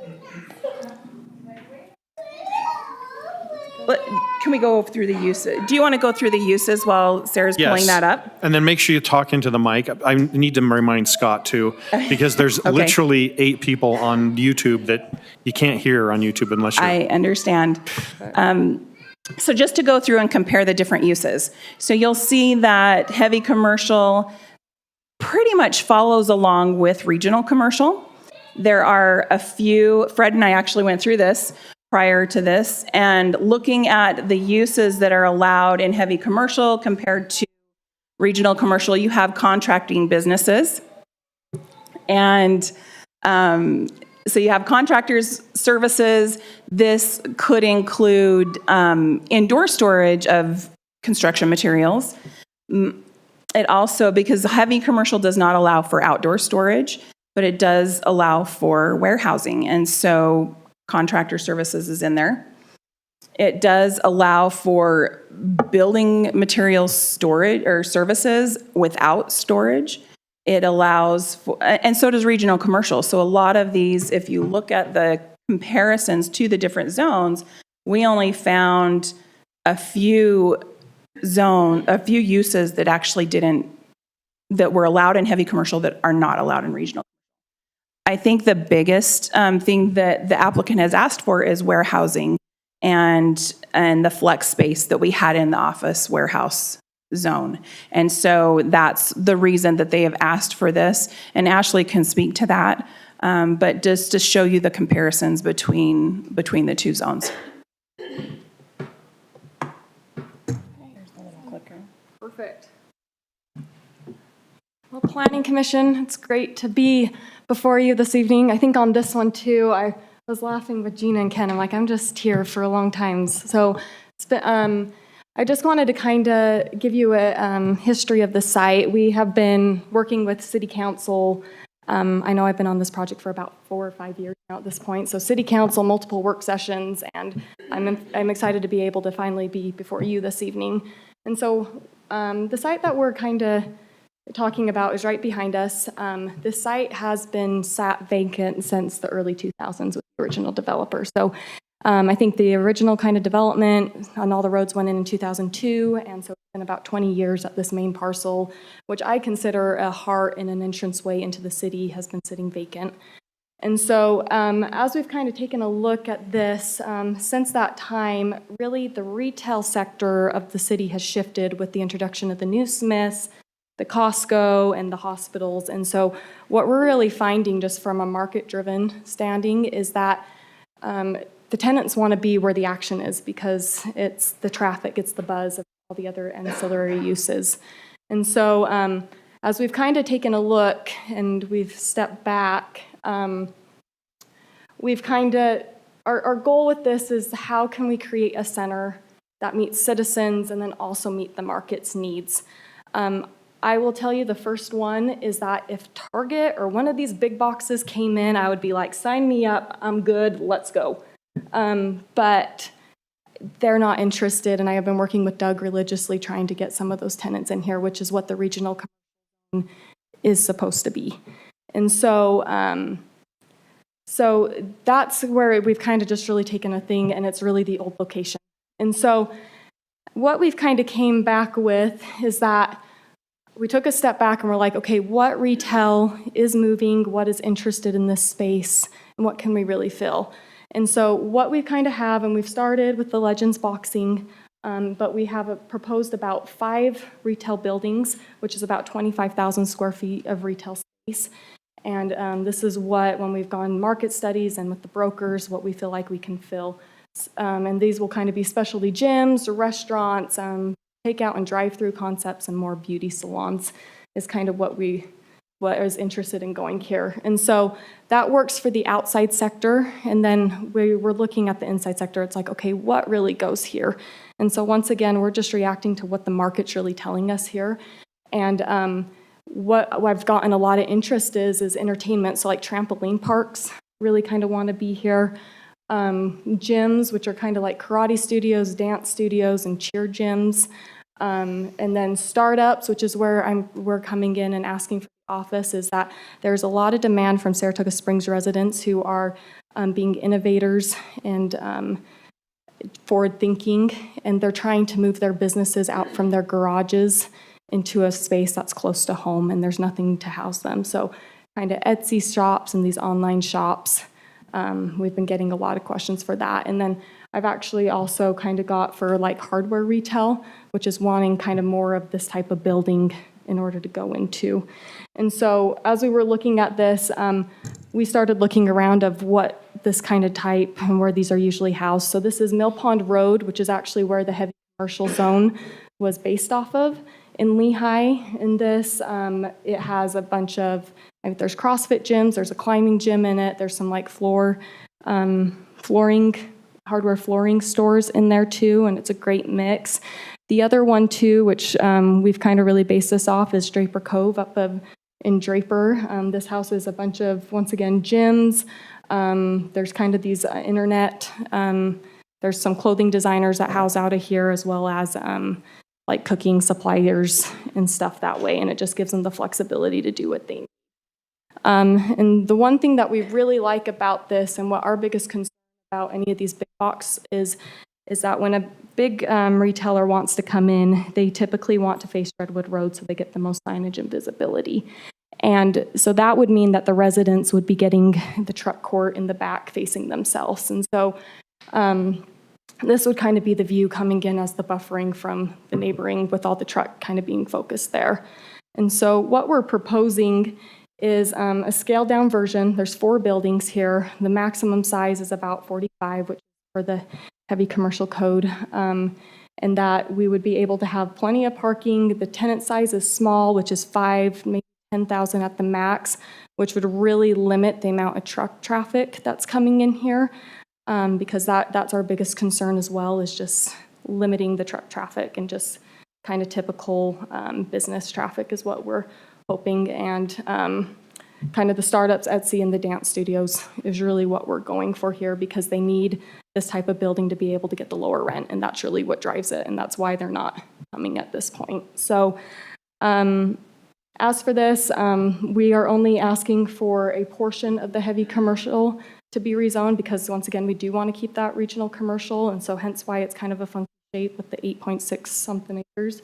But that's kind of where that's sitting, and I'm happy to answer any questions that you have. Thank you. Were just a couple of points that were made that I did want to comment on, that we have information on, that I just want you to be aware of. So there was a slide where they said our commercial focus had shifted. However, the reason that Smith's was vacant for so long was not because nobody was interested. It was because Smith's was holding their lease, and Smith's was preventing that from being filled. And now we have Vasa under construction. So that will be the Vasa there. And then Home Depot was announced just across the street from the old Smith's. So this area is still receiving a lot of commercial interest. So I did want you to be aware of that. And so I don't want the Smith's vacancy to make it seem like this area doesn't have commercial interest. Okay, thank you. And I think I've been working with Doug closely on that, Mel Drum, who's the economic developer. And once again, because any of these uses we would love. And I think the finding that we keep coming back in order to make their stores fit for what they need is that they have to run the building east to west, which none of them, because of the signage requirement, are interested in doing. And so they'll look at it, they'll play with it for a bit, and then they'll kind of just move on. And so Home Depot was one of those who kind of did the similar process. Okay, thank you. This is a public hearing, so I'm going to open this up to the public for comment at this time. Please keep your comments to 3 minutes, and please state your name and address for the record. Try to avoid repeat comments. I mean, you can get up and say, I agree with what the other person said if you would like. So mic is yours. Go ahead.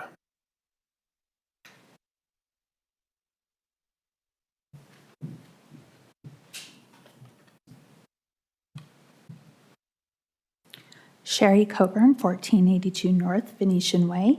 I live literally right there. You can pretty much see it. And I would be one of the people that would be looking at the eyesores across the street from my house. One of the things that you guys have talked about is the importance of bringing people into Saratoga Springs and wanting them here. One thing I do know is real estate. And if you want those young families that come in and support business, that's those neighborhoods that all of us live in. And the one thing that having something industrial will do is it will lower the property values of every single one of our homes, and it will make that area less desirable for us to live in. In addition to that, we already have a really hard time getting into our homes because of the amount of congestion that is there. If you bring in these warehouses and these trucks and all of this, I know that she stated she doesn't know exactly what they want to put there, that they want the dance studios and the gyms. We have those in the commercial areas for residential up the street. They have gyms. They have dance studios. Those are already approved for what the zoning currently is. We don't need warehouses there that are putting our children in danger with heavy trucking, that are lowering our property value, or that are making it so that Saratoga Springs isn't as desirable for those younger families that want to come in. We are very fortunate that the cost of living in those areas isn't anywhere near as high as what it is for Lehigh, and we are just above where it is for Eagle Mountain. People will move to Eagle Mountain and leave these townhomes before they look out their window to see a whole bunch of warehouses and semi-trucks coming in that they know are ultimately going to ruin their property values. I understand that we do want to bring people in to support business, that we want those larger offices. All of us have come to terms that we do know it is going to be commercial. It's been that way since all of us have lived here. What we don't want are the warehouses. We don't want to be looking at the back of the Walmarts or the Targets or those types of things. And there's nothing that says that they can't have those on the inside of the facility. They don't need to be in the back of where we're looking. So those are just some of the comments that I have, and I do appreciate your guys' time. Thank you.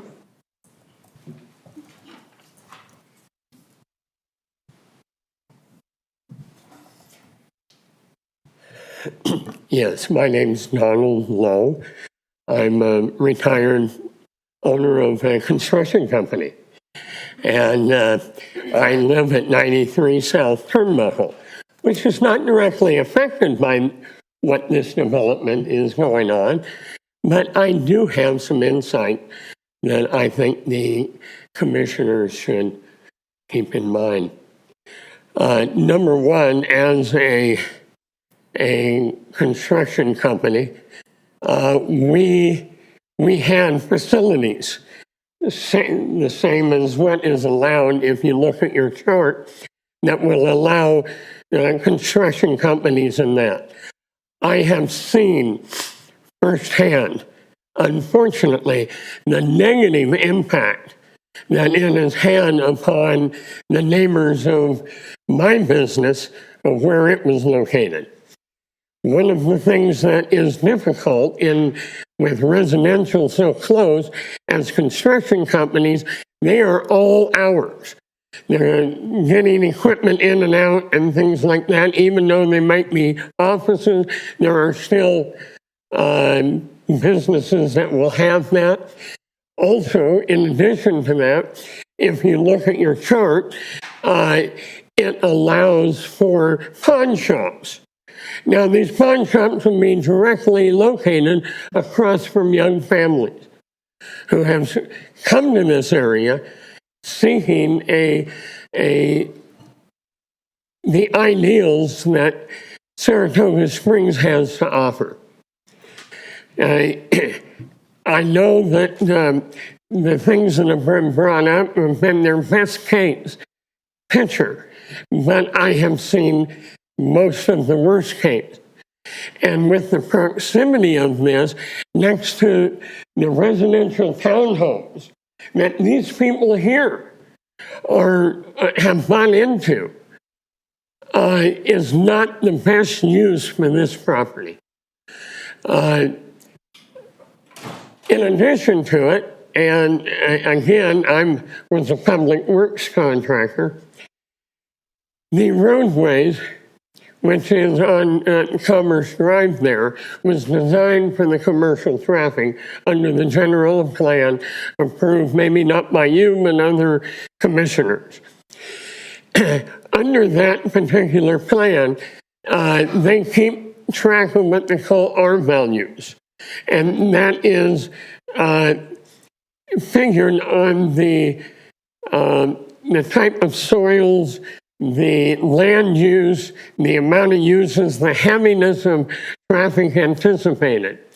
With the change from the commercial to the heavy commercial, that would change that, and you're looking at a future time bomb that the street was not designed to handle. Therefore, because of the weight of the additional heavier traffic that it would entail. In addition to that, Saratoga Springs has had phenomenal growth. And that's what's brought a lot of people here, because it does have not just growth and growth potential, but an ideal that the city has, a type of lifestyle, a type of living that these people have come and worked hard and bought into. That's 3 minutes. I'll give you a minute to. I will bring it short, I'm sorry. The commercial properties will bring in more revenues to the cities by far than what the heavy commercial will. And those are long-term consideration that the city needs as funds get stretched. I thank you, commissioners, for bearing with me. And thank you. But I recommend a no vote on that. Thank you.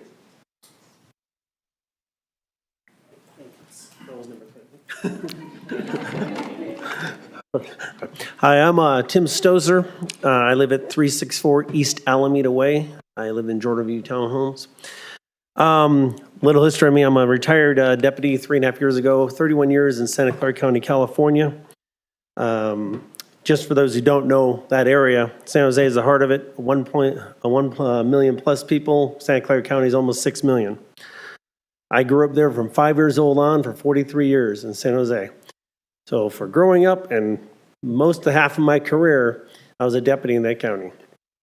I saw what's being proposed here tonight multiple times, okay? And one thing I can tell you right off the bat, heavy commercial, warehouse districts, factories, light industrial, they're a magnet for the criminal element.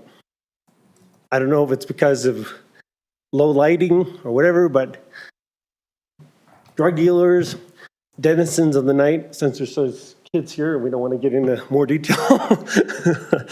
Not a good idea.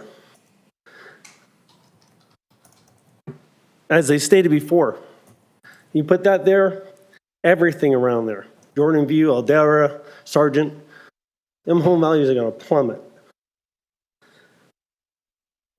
Beyond that, you have, I have any you know, putting you down, Commerce right there. 2 cars parked, you barely have room for two cars to go by. You start getting semis on there, trucks.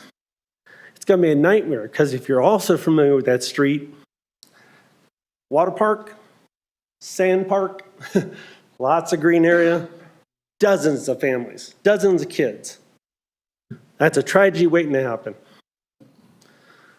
And if you vote that in, you're hurting this community. I yield. Thank you for your time.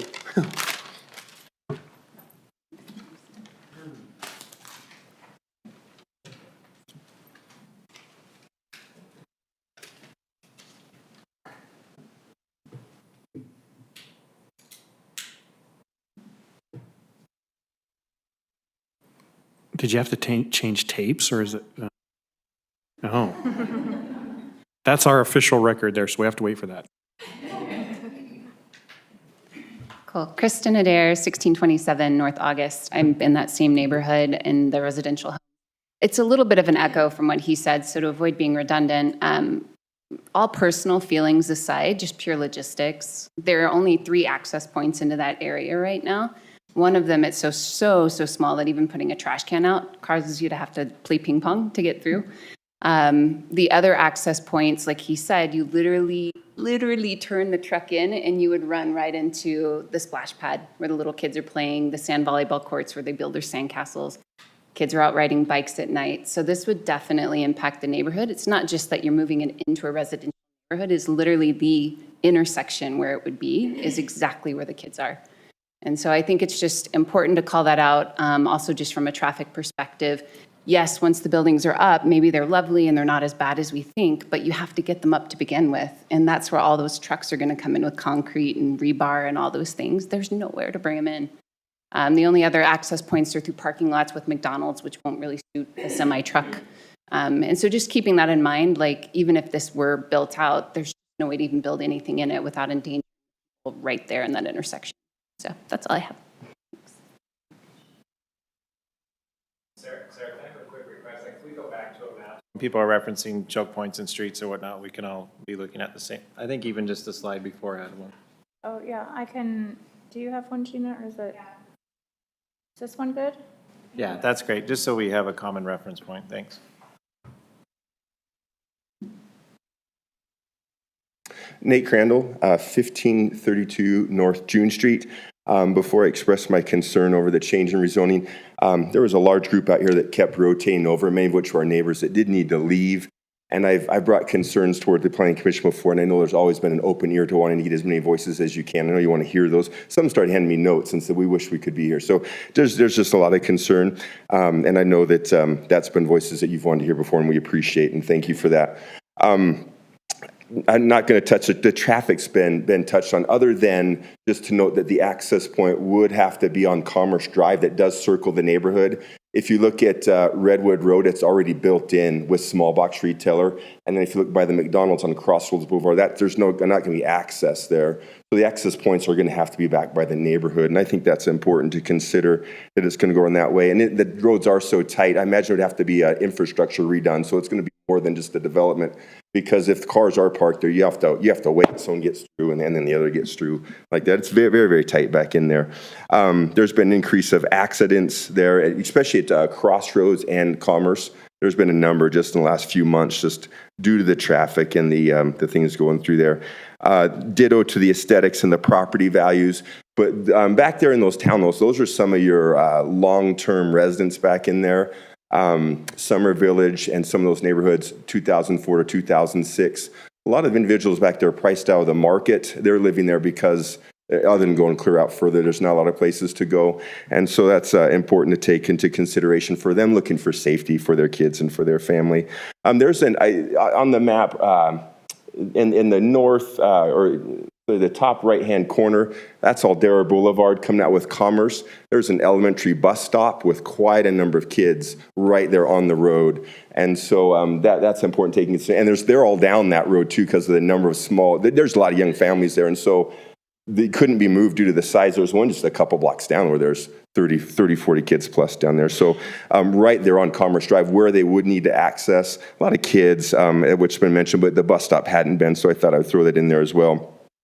And this is so the city has grown out, and as it's grown out, there's been agriculture things zoned and stuff that maybe wasn't anticipated with growth, but this is part of a former town center. And when we've looked at rezoning some things before, they said that, and I really like this comment from some of the prior issues. They said, this is there's a master plan, not haphazardly done. And they said to change those kinds of things, we'd want it to be mutually beneficial. And there's no benefit to the residents being there. It's all negative. So just to consider who benefits in the situation is super important. And then just to realize that this quadrant of the northeast quadrant has been way underrepresented when it comes to resources of the city. Big Harvest Hills Park, parks up here, Neptune Park, Patriot Park, no park without my kids going across a 5-lane road either way. No access, no community resources. Some of the things they get is they at least get to go out and walk the neighborhood, which we'd have a lot of concerns with the change in zoning there, if there's safety and be able to walk that. And even access to go to some of the family-friendly businesses that are there would be further sectioned off and blocked off from the city and from the community. So thank you for your listening ear and your consideration of this.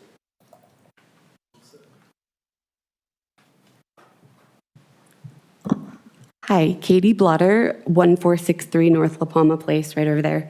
I want to thank you guys for remembering the little guy. I'm a second grade teacher. I put all my time and energy into the future of our nation.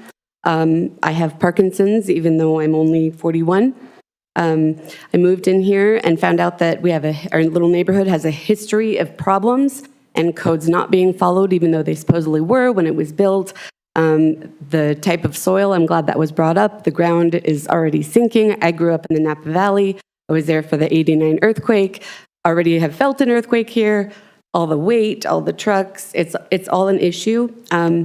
And I've heard a lot of, in response to resident concerns, well, I'd imagine that this, or codes would be followed, or I'd hope that this would happen. Just please remember the little guy, because ultimately when stuff happens and codes aren't followed, we are responsible, or to try and hold someone else responsible, we have neither the time nor the money to do. So just remember us, please. I am against it. Thank you.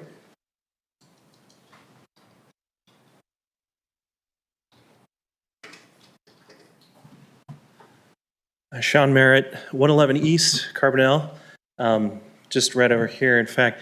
And I'm glad some of the logistics were already brought up. Considering some of the things that are already going on north of us in Lehigh, I think that's important to keep in mind as well. The Blue Sky Road, which is that road, just that inlet there, right next to the medical park, and then also the townhomes, that road is going to be extended, and storage units are already being built. I was against it. I voiced my concern over Lehigh. I think they're moving ahead with it.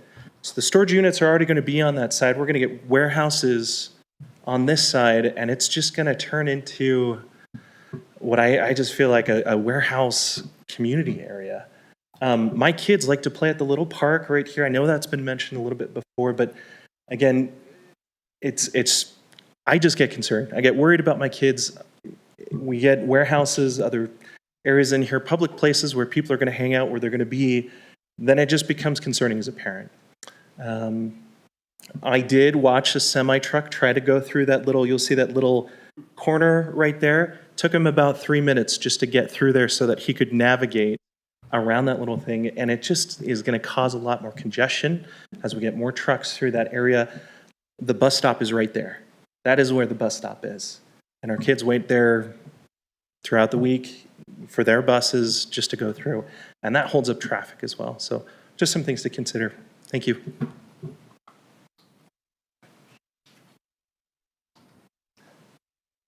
I'm Richard Horn. I live on 177 Biltmore Court. It is one of the streets right off of there, 4 houses away from that.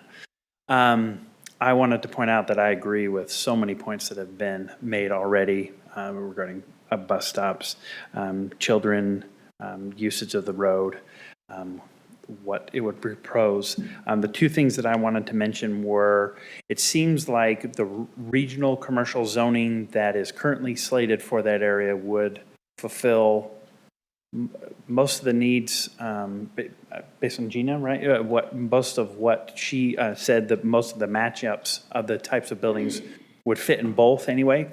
And most of what I recall Ashley having explained was those would fit in the current zoning. And then the second one was, I guess a direct question to you, if I may, were those studies that were done addressing, or were they studies that had roads adjacent to residential area with the zoning on one side and then the residential area on the other? Because I don't know if that was the case, and I imagine it wouldn't be, but that's all I wanted to say. Okay, what we'll do is, as soon as public comment's done, then we'll address the question. Okay, thank you. You're welcome.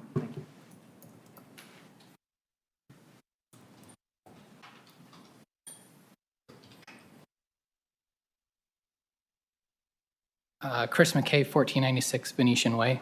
I don't really have much other to say than what everybody else has, because they've cleared up every concern that I have, but I just hope that you guys really take this into consideration.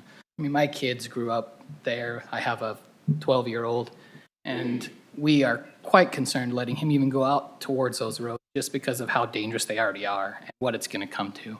So that's all I have. Thanks.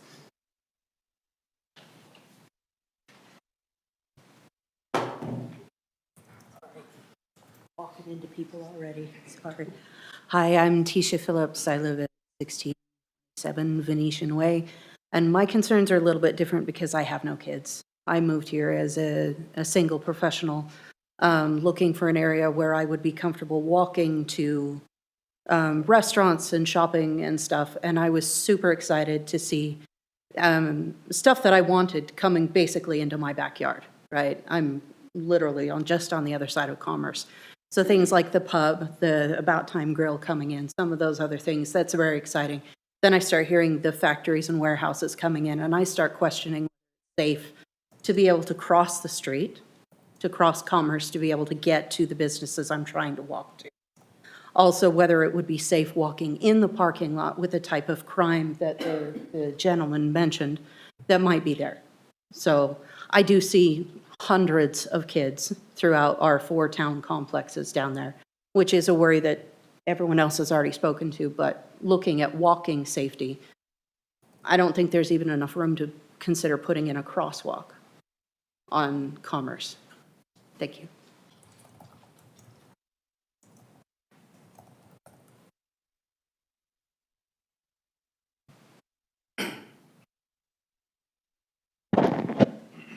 Donald A. Lowe Jr., address 1482 North Venetian Way, obviously just right here.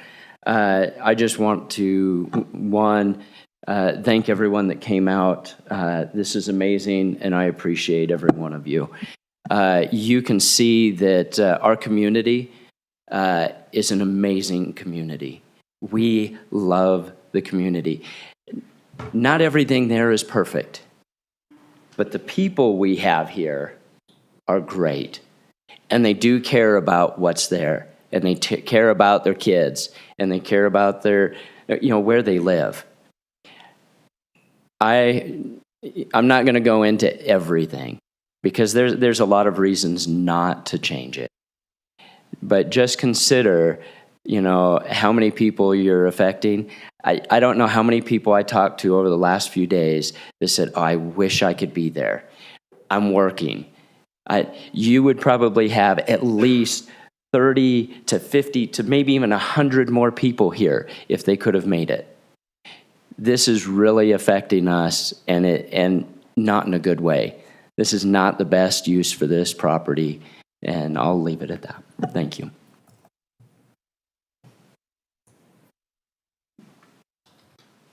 My name is Zach Romney. I live at 1486 North Venetian Way. And I don't know if this is a time I could just ask a question, then you address it later. But obviously this is already zoned for regional commercial. So as far as if any of the establishments that required to have that rezoning were taken away, could we still essentially see the same layout that we see here, or see the same number of businesses coming here? Because obviously I don't really like to just have a big empty field that nothing is being done with. So I'm curious as to if it wasn't, if it's going to stay the same way it's zoned currently, what would be the plan, or what do you just have to start all over? And that's all that I have for tonight.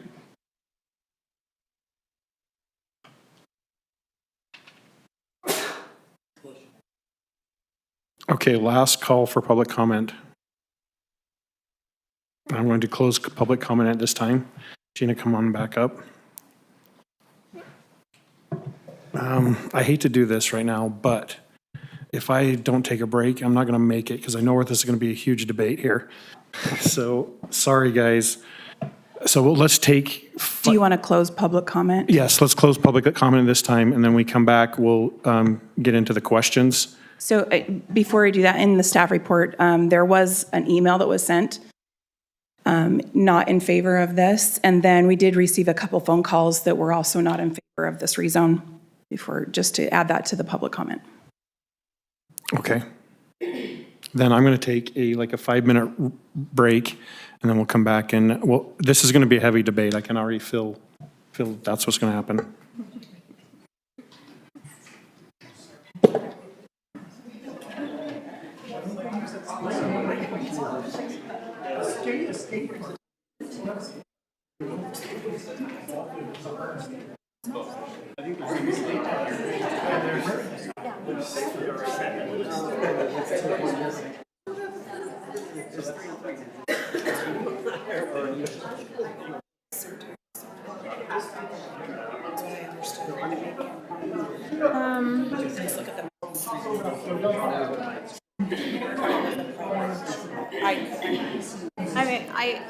It's public, but I'm happy to pull up the maps. For some reason, but I think it's the road inside Saratoga. This is public. public too, but then like these are, and Aldera is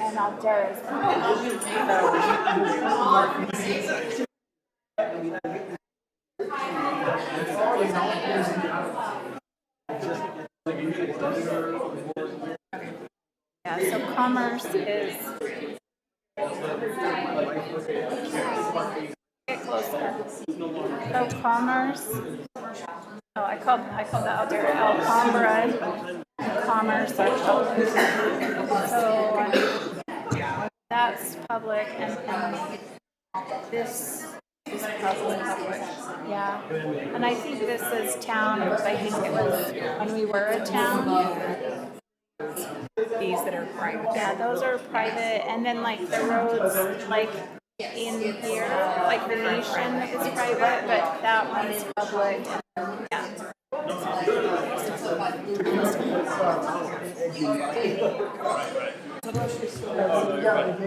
don't know why I got that on my mind. But there is one right there. If she wanted to go.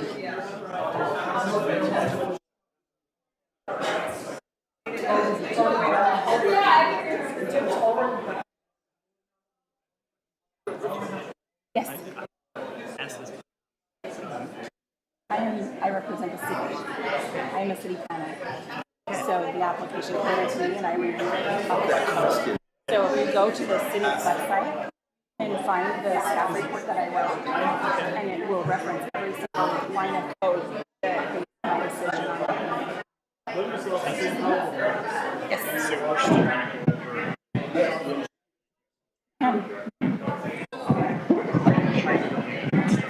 So building height is, I didn't put that on here, but it is.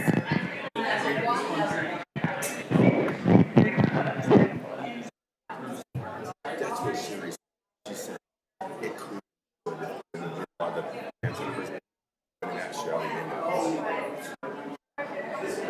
It's hard to know.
I'm going to go ahead and call the meeting back into order now. I know there's still a line at the restroom, but all the commissioners are back. And also, I wanted another chance to smash the gavel because I only get to do it once in the meeting, and that's at the end. So, and my son told me that I looked like a judge when he came to visit, so I thought, hey, I get to do that. All right, so let's go over the questions that the residents had. Ken is my scribe, because we can read his writing and we can't read mine. Go ahead. Some questions. I can't remember all of them. One of them was traffic and the road. Is there any plans to widen that road or no? Not at this time, and Okay. I don't, it is a public road, so Saratoga Springs does own that and maintain that road. Again, this is a rezone, and so it does not include a traffic study. That doesn't come until site plan. So that is something that we can't answer. So those studies are to come. One of our concerns as staff is the heavy truck traffic. You have to understand that this use is considered a heavy commercial. We didn't want to name it a light industrial, or because that introduces a little different types of uses, but heavy commercial. So it does open it up for commercial uses, but it's that one element that we have talked about a lot over the last year is office warehouse flex space. And that's what this code introduces and allows, is an office warehouse where people, as Ashley has said, can come and they can have a retail front and they can have a warehouse in the back. And so, but that may introduce heavy truck traffic. And so if you look at Mill Pond and the way that Mill Pond was built, as we did when we developed the heavy commercial zone, we did do that tour as well to look at the different areas throughout the Wasatch Front. Not only for downtown, but I'm sure you recognize the different areas also in regards to Mill Pond, but it's built for that truck traffic. Here we're trying to put this type of zone into an area that already has designated roads that may not be sufficient, but again, we don't know that until we have a traffic study. And there was about the 3 access points. Is that also part of that? So yes, again, that's the same. I think the public comments, some of those was that the access points are a concern. Sarah did point out, and Sarah, do you want to pull up the city map? That it gives us a better picture of what is public roads in that area, in this area. So you have Commerce Drive. That little island there, it was meant for traffic calming. That was the whole purpose of it. It was to slow people down because it is a turn. We all know I have teenagers that would probably love to take that turn quite quickly. And because of its proximity to the neighborhood, engineering required there to be some traffic calming there. So it is Commerce Drive is a public road. So you have access right in, right out off of Redwood Road, I believe. Or is there a light there? There's a light there. So you do have a light there. And then you have access from Crossroads Boulevard. So, and then through the neighborhood, is it Asante? Is that right? Okay. Sorry. There is another public road that goes through there as well, but that would be a local street and not a collector as what is And Commerce Boulevard. I would add to that too, actually into the site, there's one, if you go more south, there is an entrance by the Young Dental right there, if you can zoom in there. And then there's also one by the McDonald's as well. Right in, right out. Yeah, right in, right out. And those are private streets. So anything within this corner any streets within that, inside of, between Crossroads, Redwood, and Commerce are all private streets. So there were a lot of good comments, a lot of them just assumptive, like about the crime and things like that. So I'm not going to ask those because there weren't specifically questions. But there was one about were the studies done next to residential zone? And that was a question I was also going to ask anyway, so we may as well ask it now. You had the Mill Pond development and the Draper. I know Mill Pond doesn't have any residential nearby. What about Draper, or were the studies done with heavy residential nearby? That would be the applicant that would have to answer that. Draper Cove is kind of located, it's right next to residential. It's kind of all around, so it's off the main sector of 114th. And if you go probably about 3 or 4 blocks in, and I have the address there if we want to pull it up on Google Maps, but it is more in a residential district around it as well, and it's kind of used as a buffer in between moving into the residential. Fair enough. Okay. There's a question about uses. Right. Yeah. I can't remember, how did he ask it? I just put uses. It's not heavy commercial. Go ahead and say it. Yeah, because I wrote down uses. It was this gentleman in the red shirt in the front row. He said, yeah, you. Yeah, you. The question was, if it's not heavy commercial and it stays as residential commercial. And you just removed Regional. the establishments that required the heavy commercial, or you just. That's right. If not rezoned, will there still be similar development in the area? So, yes, actually, there are a few, and we can go over those one by one, but there is just a small handful of uses that are different from, a little bit more intense in the heavy commercial zone than the regional commercial zone. Now, you can have big box stores in both. You can have grocery stores in both, but you can't have warehousing in both. Warehousing is only in heavy commercial, whereas in regional commercial, it is not. On the grocery store, I have one comment. Neighborhood grocery stores listed only in heavy commercial, not regional commercial. Can we list that as, it should be available in the regional commercial, right? And we can review that as staff, yes, definitely. Can we put that on I know we have a running list of Yes. stuff. Neighborhood grocery store is not permitted in regional commercial, but it is permitted in heavy commercial. A grocery store is. Should be in regional commercial. Your neighborhood, so there's a difference. There's a neighborhood commercial grocery store, which is going to be a smaller grocery store, a but Trader still- Joe's or Right, do you know but what I mean? still it It's should be that type- allowed in the regional commercials. Right. I don't disagree. Mr. Chair, can I ask a clarifying question so we all speaking the same language? Define intents for me in that instance, Gina. Define intents. So you're looking at uses, so in what use would, you're looking at flex warehouse.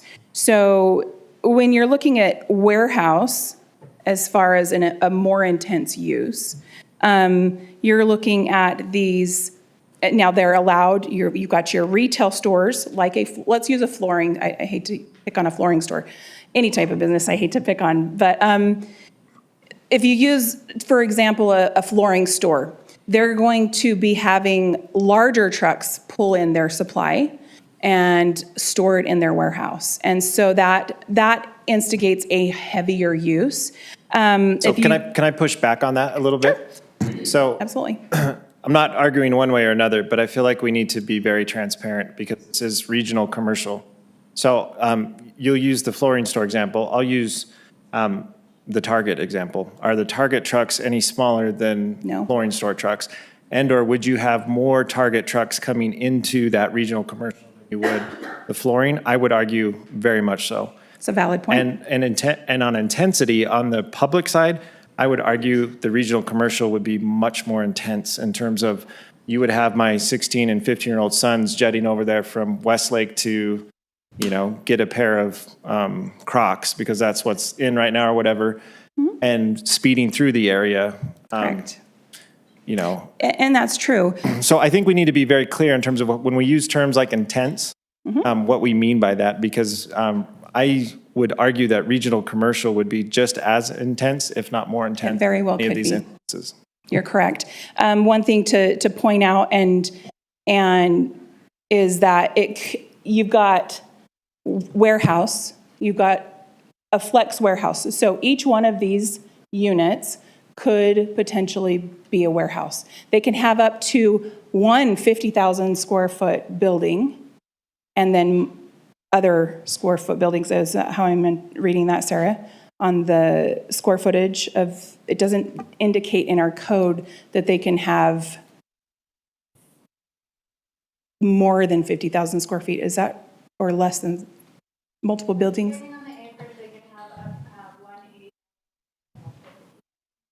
There you go. On less than 20 acres.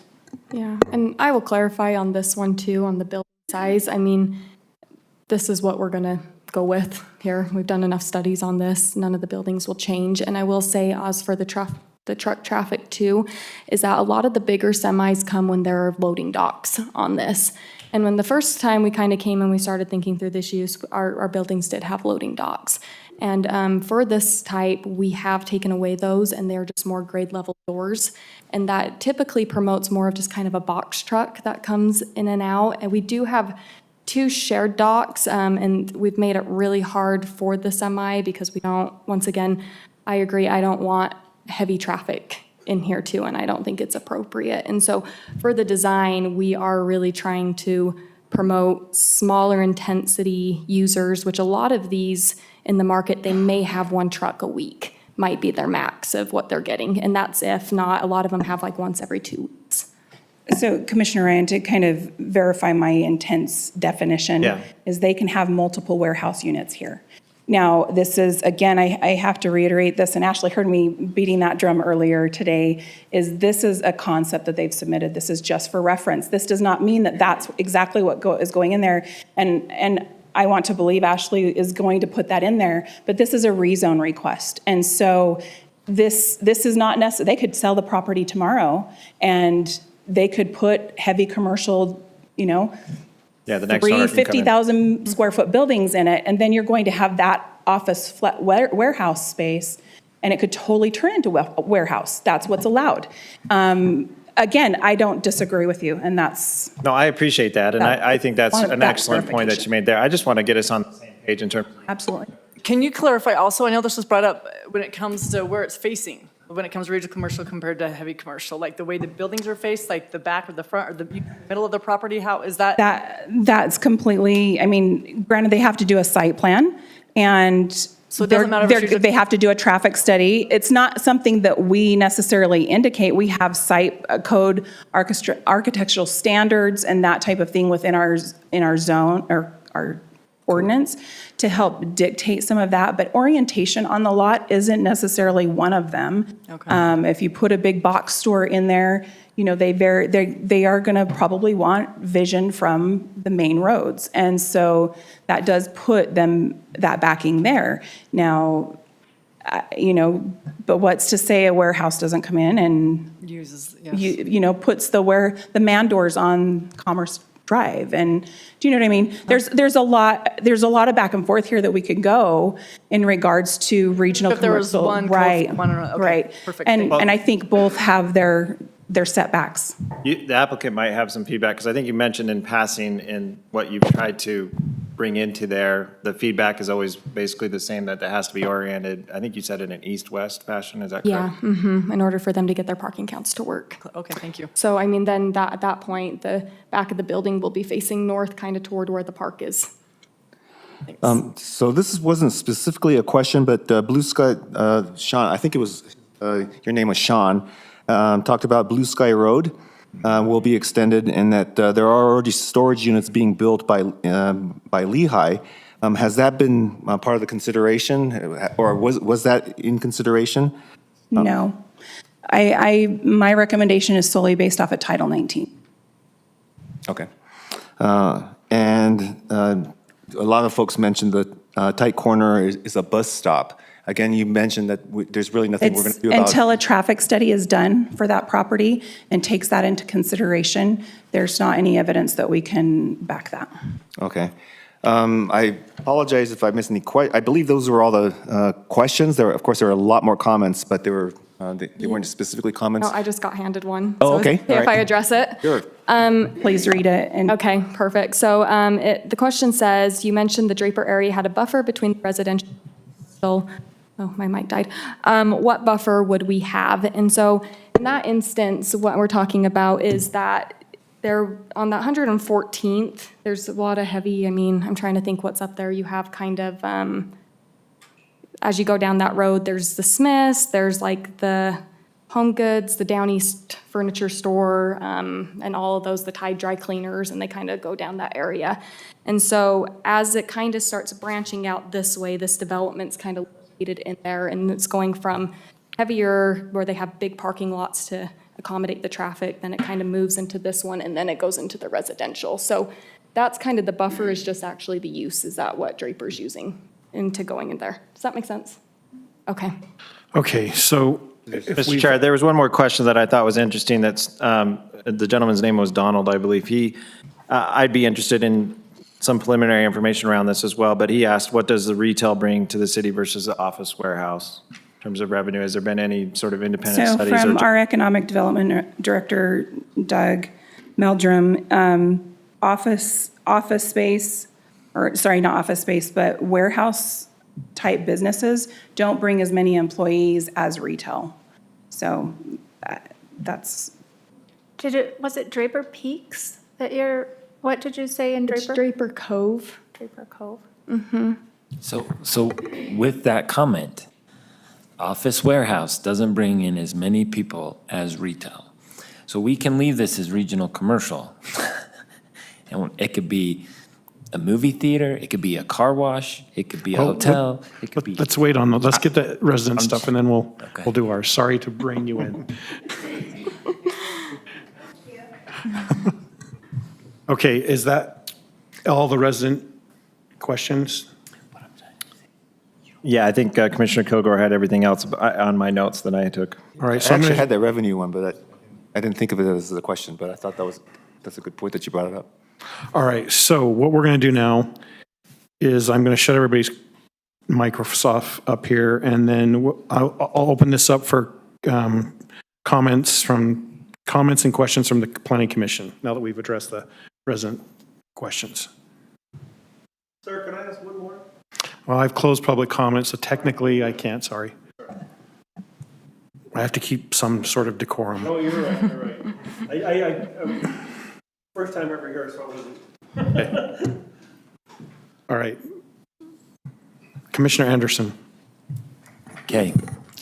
I appreciate the comments, and I am grateful to be counted among you as a resident of Saratoga Springs, and I do think we have great residents. And I think we come because of certain dynamics and personality and things that the city gives us. And so I'm grateful that you're here and you made those comments. The reason what I say is this, I don't know, the city staff have made a recommendation that we vote denial or recommend denial. So we're going to make a recommendation to the city council, and your elected officials will ultimately be the decision maker. And our staff has recommended denial. And I'm inclined, and there's plenty of reasons to recommend denial. I would submit this, and that is, we leave it as regional commercial, and the problems don't go away. The challenges, the issues. Office warehouse. Now, and if we make this heavy commercial, I think the word heavy makes it harder to stomach. But if this becomes office warehouse, your business, like those office warehouses are e-commerce type ventures. So you don't have a ton of people walking in and out of those, right? Like that, and it's 9 to 5 business hours, and then it's quiet. Unlike your car wash, unlike your movie theater, unlike your grocery store, or all these other regional commercials. And so I'm happy to line up with you and recommend denial, but I think maybe we're being too hard on this proposed use compared to what could come in. That's all. Okay, 1 second. I got to wait for the screen to come up so I can see who's next. Commissioner McConkey and then Commissioner Barton. Due to the number of concerns, it's obvious what the residents around are want and feel a need for. I appreciated Zach's comment and question about, as was already said, many of the concerns that have been expressed will really exist either way, no matter what zone it is.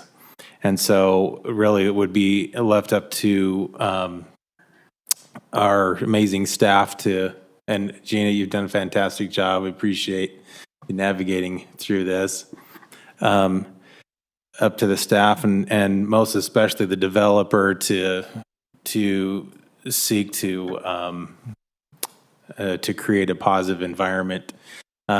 Certainly doing something with the land is better than what it's doing right now, which is not necessarily that beautiful.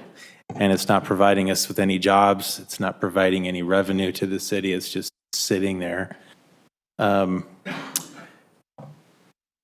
The owner of the property has a desire to wisely invest in a development. That'll be both lucrative and sustainable. That's why developers develop, of course. We go to work to make money so that we can support our families and fulfill dreams, and developers, it's the same thing. Development is expected naturally to support the employment needs and possibly, hopefully, the tax needs of the city. At the same time, the residents have clear concerns, many of which, as I said before, has been said too many times probably, that the concerns are going to be the same, no matter what zone it's going to be in. One of my big questions is what's it going to do also, along with the impact on the residents in the area, is how is it going to affect the jobs? And I think one of the goals of the city is to create a live, work, play environment that in a way that has appropriate balance and is going to be highly rewarding for all of us. But without sacrificing the things that we don't want to sacrifice here, especially the things we love about the community. One concern I have, of course, is the visibility to the main roads. Certainly, there's plenty of businesses that don't want to go there. Would love to have some. It's already been expressed to go in there, but it's tough to bring businesses in that exist to make money, that don't feel that they're going to be successful there. And what we don't want to do is have something that goes in there and then ends up vacant, and there's just simply no benefit to the city. That's a downer, and it also affects the adjacent businesses because, of course, they don't want to go into places that have vacancies that are perpetual. Yeah,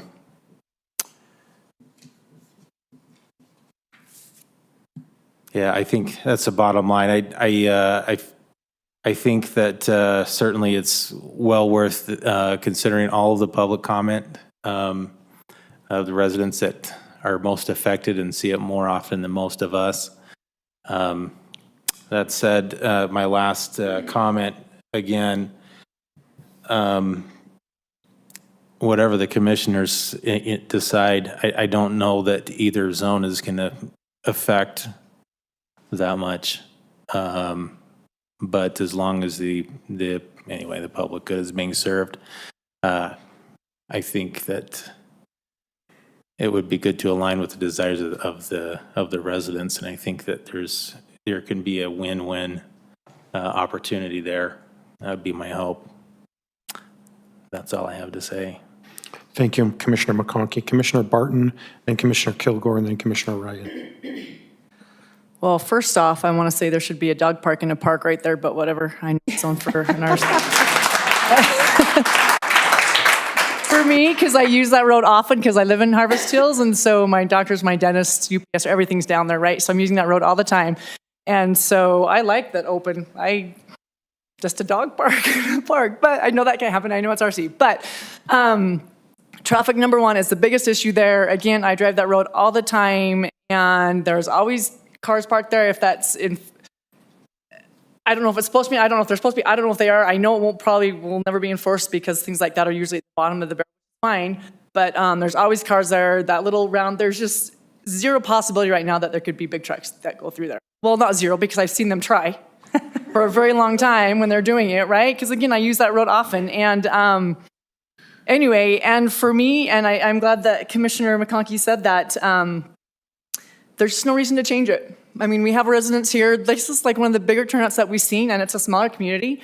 So for me, to have people that passionate about their neighborhood and their community and their city, that's huge. And so changing the zoning here wouldn't benefit. Like it's not going to change enough. It's not going to. Well, I wouldn't change it anyway.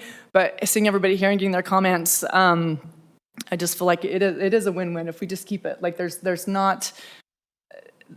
for me, there was too many reasons not to change it, and then just hearing everybody's feedback and stuff like that, I just feel like I don't know, I know that some of you are like, nah, it's okay if we do this and stuff like that. For me, I don't think it is. I think there's too many risks if we change it over to heavy commercial.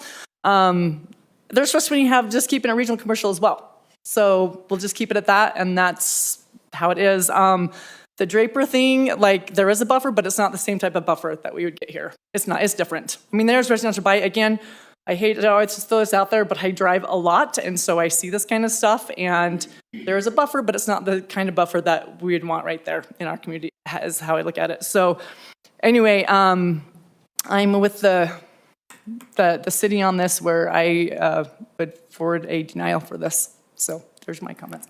Thank you, Commissioner Barton. And that we need a dog park right there in the park. Just kidding. Thank you, Commissioner Barton. Commissioner Kilgore, and then Commissioner Ryan. Yeah, my comments are to the Planning Commission. So I'm pretty much letter of the code. And I know that this is a legislative process, so there is some leeway there. But if the staff recommends denial because of well, it's not administrative, but because of code reasons, then I don't have any reason to disagree. Also, although I do think that, very soon, heavy commercial will be part of the code. And so if you don't, if the applicant doesn't get it this time, you could definitely ask for it. And then that one reason why staff recommended denial would go away. So at that point, then, that's something that we really have to think about. We really have to debate. But because of the code issue, and also I usually take residents' comments not so much to make up my mind, but if it's in alignment with what the code says, then I definitely take that into consideration, and that's why I would make that recommendation as well. But again, that is something that we have to think about, and I think there's going to be a continued debate on whether heavy commercial will make that much of a difference, and possibly even alleviate some of the intensity that regional commercial may bring as well. And I think we just have to have that debate, because once it is part of the code, then not just this area, but other areas might be affected. But there is one thing that I do think that residents are aware that this is a town center. We called it a town center, even though it's an open field right now. It's always been meant to be at least one type of town center, and it's been land use of regional commercial for a long time. It's there for everyone to know. So everyone should know that, but there's at this point no reason to go to a heavy commercial when we don't even have a code. So that's the reason why I think I'll go in that direction. And Commissioner Kilgore, just to clarify that, we do have the zone in the code, and therefore the reason why they've requested that zone change, we don't have it in the land use map. Sorry. And so if that's what your clarification is. Yes, I used the wrong terminology. I apologize. Okay. It's easy to confuse them. With the new general plan, this will be in, the land use will be in the new general plan that's coming. Yes, that heavy commercial will be defined as a land use in our general plan. Right. And so, yeah, I'm sorry, I used the wrong That's okay. terminology. I just wanted to make that clarification because we do have it in our code. Right. And we wanted, the council had asked us to do that fairly quickly to help mitigate the office warehouse zone that we discontinued. Right, I meant to say land use. Yes, I apologize. just wanted to make sure that was on the record. Thank you. Thank you, Commissioner Kilgore. Commissioner Ryan. Thank you, Mr. Chair. I'll try to be brief. We've had a long evening tonight, and I want to echo the comments that have already been made. I've been doing this now for, I don't know how many years we were on, Commissioner Barton, 3-ish?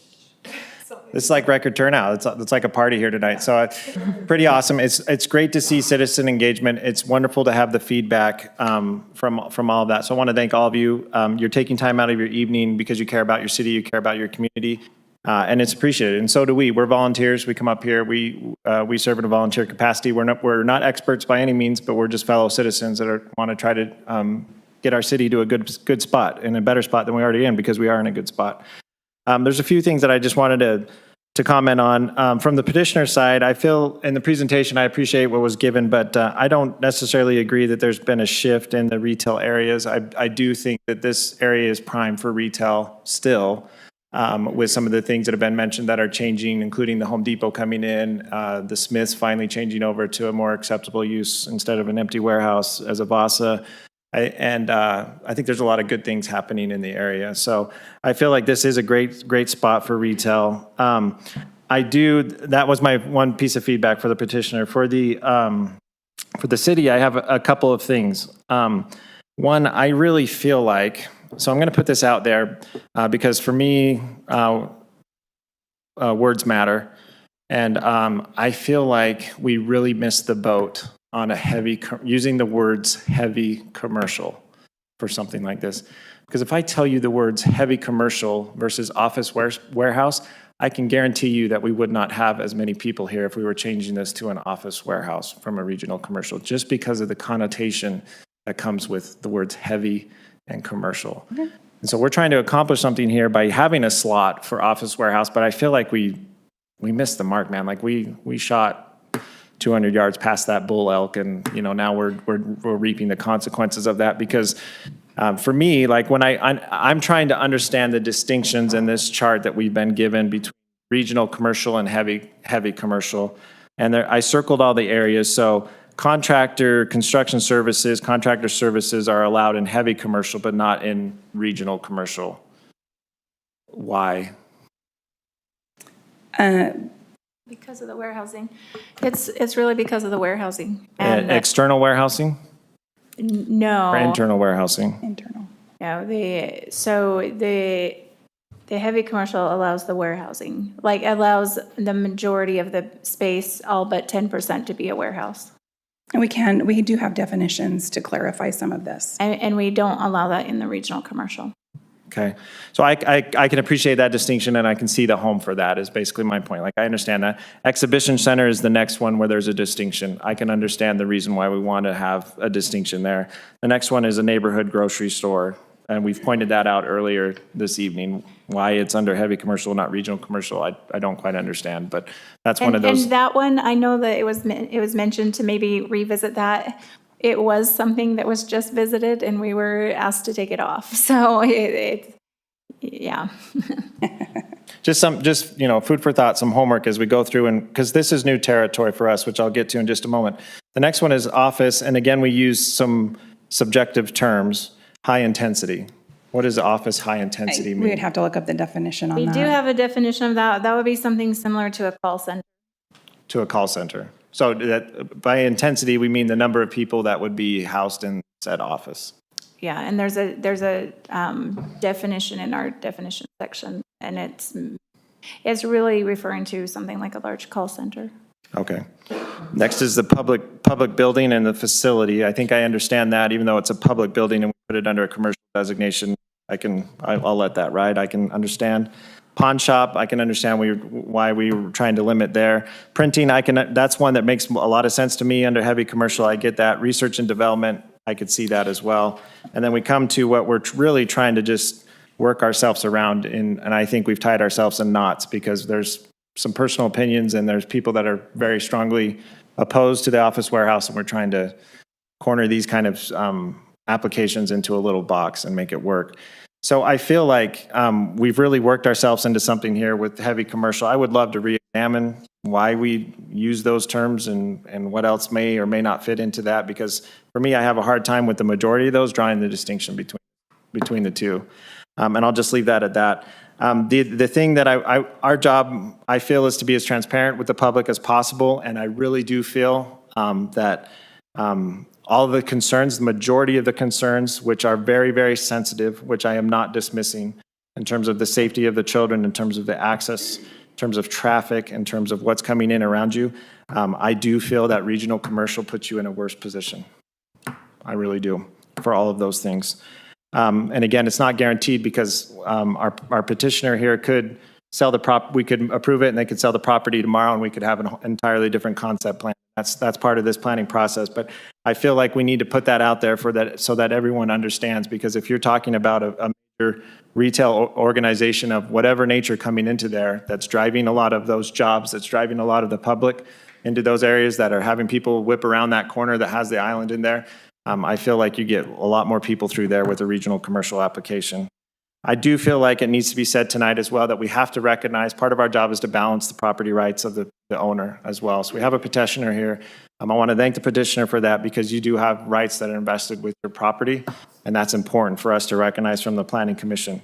All of that said, so I'm a lawyer by background, so I just got paid my $200 an hour to be very verbal. Fred knows what I'm talking about. And he knows what I'm going to talk about next. And it goes along the lines with Commissioner Kilgore, is I don't feel like this is ripe. I feel like this is a premature petition to make a change when we don't have it in the general land use. We're in a period of transition with the city. I would be much more comfortable looking at an overall layout, because I do feel like we need to have a home for what I hate to call, but what we are calling heavy commercial with this warehouse flex space. And I would love to see how we as a city are going to balance that across the general land use as we have this next generation comes out. So I feel like we are it's premature at this point. The issue's not ripe for me in my mind.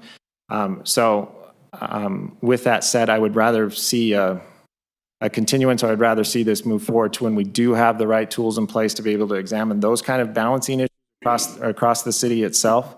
And with that, Mr. Chair, I will be quiet. Thanks for the time. Thank you, Commissioner Ryan. And Commissioner Ryan kind of did what I wanted to do, was go through the differences between the two, so I'm not going to have us go through that exercise again.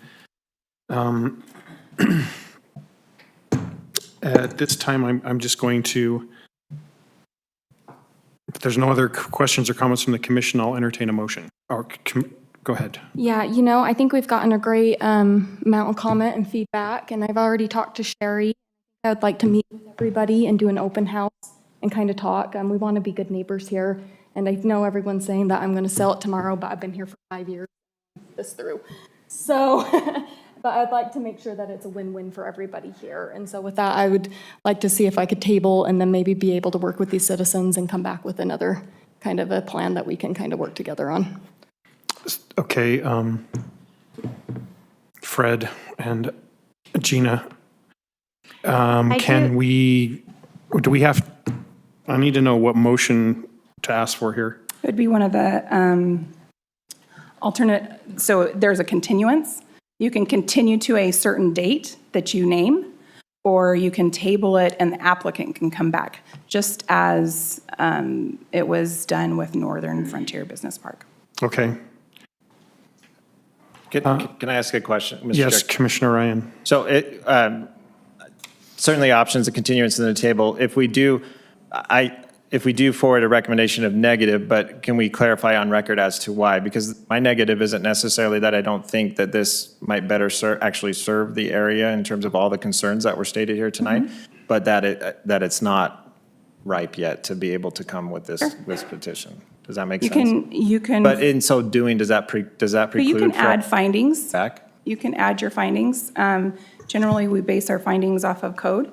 However, this is a public hearing, so it is up to your discretion to add additional. Well, I think you have that in the findings, right? Like that was the convincing thing to me, is that you have that in the findings, is that is not even there yet, right? Right. In the general land use. So I feel like it's already been stated there, and that's what I want to draw attention to. Right. So, and you can state that. So when I create the staff report for the city council, I take your minutes and I submit them with that staff report. So they will see that you have your feelings on that. So can you, sorry, Chair, can I ask a question? Yes, you may ask a question. Can you make a continuance until it is represented in the land use? That would be a table. I can speak to that. We're expecting that to, so you'll have some meetings coming up on that. We have had 2 commissioners involved in that whole process. We'll have a work session and then a public hearing, and we're expecting that to be adopted in September. In speaking to that, I can say that we are not going to be recommending heavy commercial in this location on the new map. That's good feedback. What it will do, and just to go a step further, is that will be defined in our general plan. And we will also select some areas on the map for that particular use, and this is not one that we're looking at selecting for that particular use. I just also want to say that I'm a little uncomfortable in continuing or tabling whatever we do based on a certain time frame, just because that might change, you know, and I mean, it's September, so do we really tell the applicant, you have to wait till September to revisit this issue? And I just feel uncomfortable with that. Okay. I would just point out that the applicant has requested that it be tabled. And so I think you'll have to consider that as well.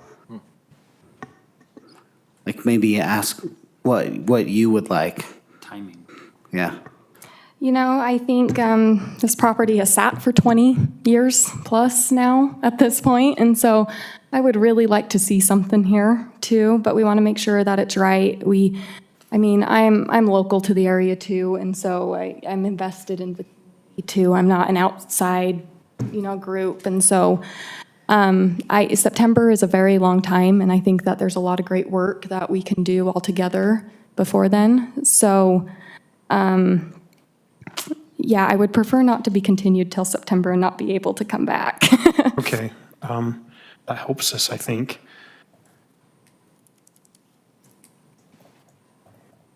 I think we need to do our jobs here and make a recommendation to the city council one way or the other and get this moving so we don't have it sitting in limbo. I think that would be the better option. That's my thinking. So I will go ahead at this time and open up for a motion from the commission. I move to forward to the City Council a negative recommendation regarding the Saratoga Town Center General Plan Amendment and rezone generally at 87 East 1509 North Commerce Drive as outlined in Exhibit 1 with the findings in the staff report dated June 9th, 2022. We have a motion from Commissioner Kilgore. Do we have a second? I'll second that. We have a second from Commissioner McConkey. Is there a question on the motion? All in favor say aye. Aye. Any opposed say nay. Looks like that motion carries. Okay. Thank you. So just for the general public, what's happened with this is this will still go to the city council as a negative recommendation, and then they'll make their final decision as they are the land use authority. And you are welcome to attend that meeting. Yes. It is, Fred would have to clarify if that would be a public hearing as well. I believe when the public hearing is held here. Yeah, we hold the they'll- public hearing, the don't- city council doesn't. They don't open up the public hearing again at the city council meeting. They do look at the notes. But they do look at the notes, and there is a public comment period during the council meeting. At the very beginning of the city council meeting, just like we did here. Yep. That's when you would make comment at the city council level. You've used the word denial and negative. Are those the same thing? Yes and no. So when a denial would be when we have the authority to say no, that's when we do a denial. But in this case, the city council, we're not the land use authority for zone changes, the city council is. So when we say we make a negative recommendation, then the city council will look at this and decide what they're going to do from there. Yeah, so the recommendation is to deny this application, or a negative recommendation to the council. The zone change. I do. It sounded like you said recommended denial, and then now it's negative. Yeah. Yes. I do want to add, just for the residents in attendance, this meeting had a public notice go out because the public hearing is required by state code. When it goes to city council, a public notice will not go out, so you'll want to pay attention to the city council agendas online to when that is coming up so that you can attend.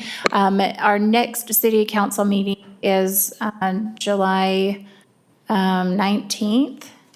I think What's it's that? June July- 21st. Oh, June 21st, sorry, June 21st. And it will be up to the applicant if they want to be on that agenda. If they do want to take time to have some type of open house, they're more than welcome to, and then that would possibly delay the timing. So it's just going to be up to them. So please keep an eye on the city council agendas to see when this will be coming next.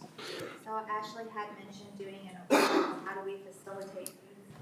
That would be up to the applicant to facilitate that. Your card and I'll reach out to you and then I'll let you. I think we need to move on for the meeting. So, sorry to cut you off. If you guys want to discuss that, you can do that in the lobby. Okay, so the next item on our agenda is the approval of minutes for the May 26, 2022 meeting.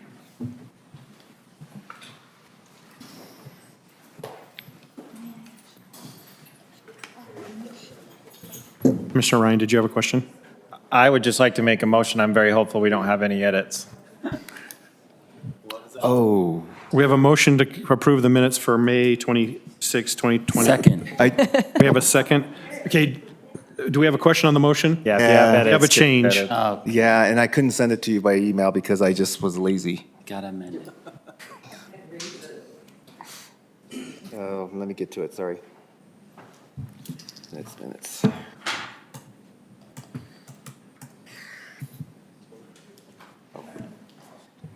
Okay, so on line 107, it says, and after a few years, it gets changed. Let me, oh, there it is. So yeah, there was line 107, looks like there were just a few words left out. It should probably say, and after a few years, it gets changed. Sarah Carroll, long-range planner, advised, ... Which item was that in? It's 107, line 107. I don't have lines on that. Oh, so public hearing opened by Chairman Troy. Item number. Fox Hollow. Yeah, item number Fox 5. Hollow. Bottom of page 2. And it's the last full paragraph on that page.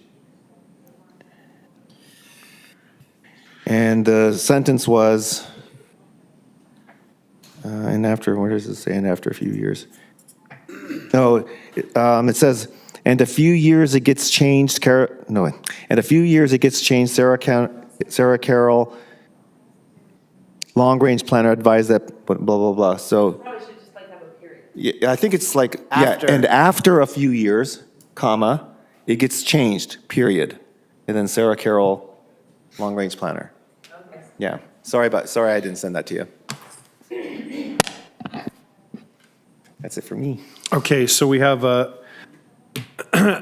question on the motion to amend the motion to add those comments. Is that okay with the person who made the motion? Indeed. And Yes. the second, okay.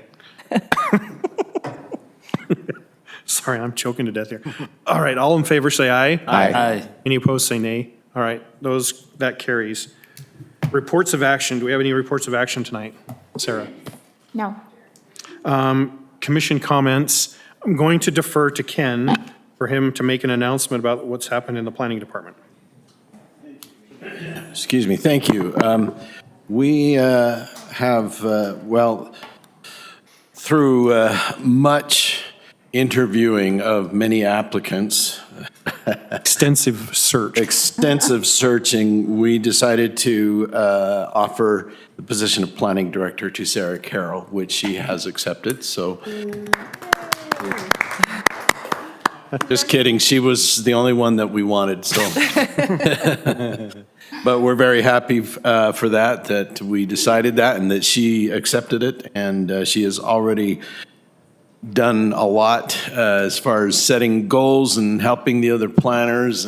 I think she's maybe feeling a little bit overwhelmed because she's both senior planner, long-range planner, and planning director, so kind of double the load here for a little bit. We're going to have to backfill her position. We also have another planner position open that we're still trying to fill. So we are kind of running ragged in the planning department right now. Hopefully that's not too obvious to the outside, but we sometimes feel a bit stressed that way. But we're very happy to have Sarah in that position. I told the other planners as I distributed all the projects from the 2 vacancies that I wanted to overwhelm them all equally. That's fair. That's fair. I also just, since I have the microphone, I'll just mention that we did send an email out to all of you about some training on next Wednesday. And so if you're able to take advantage of it, great.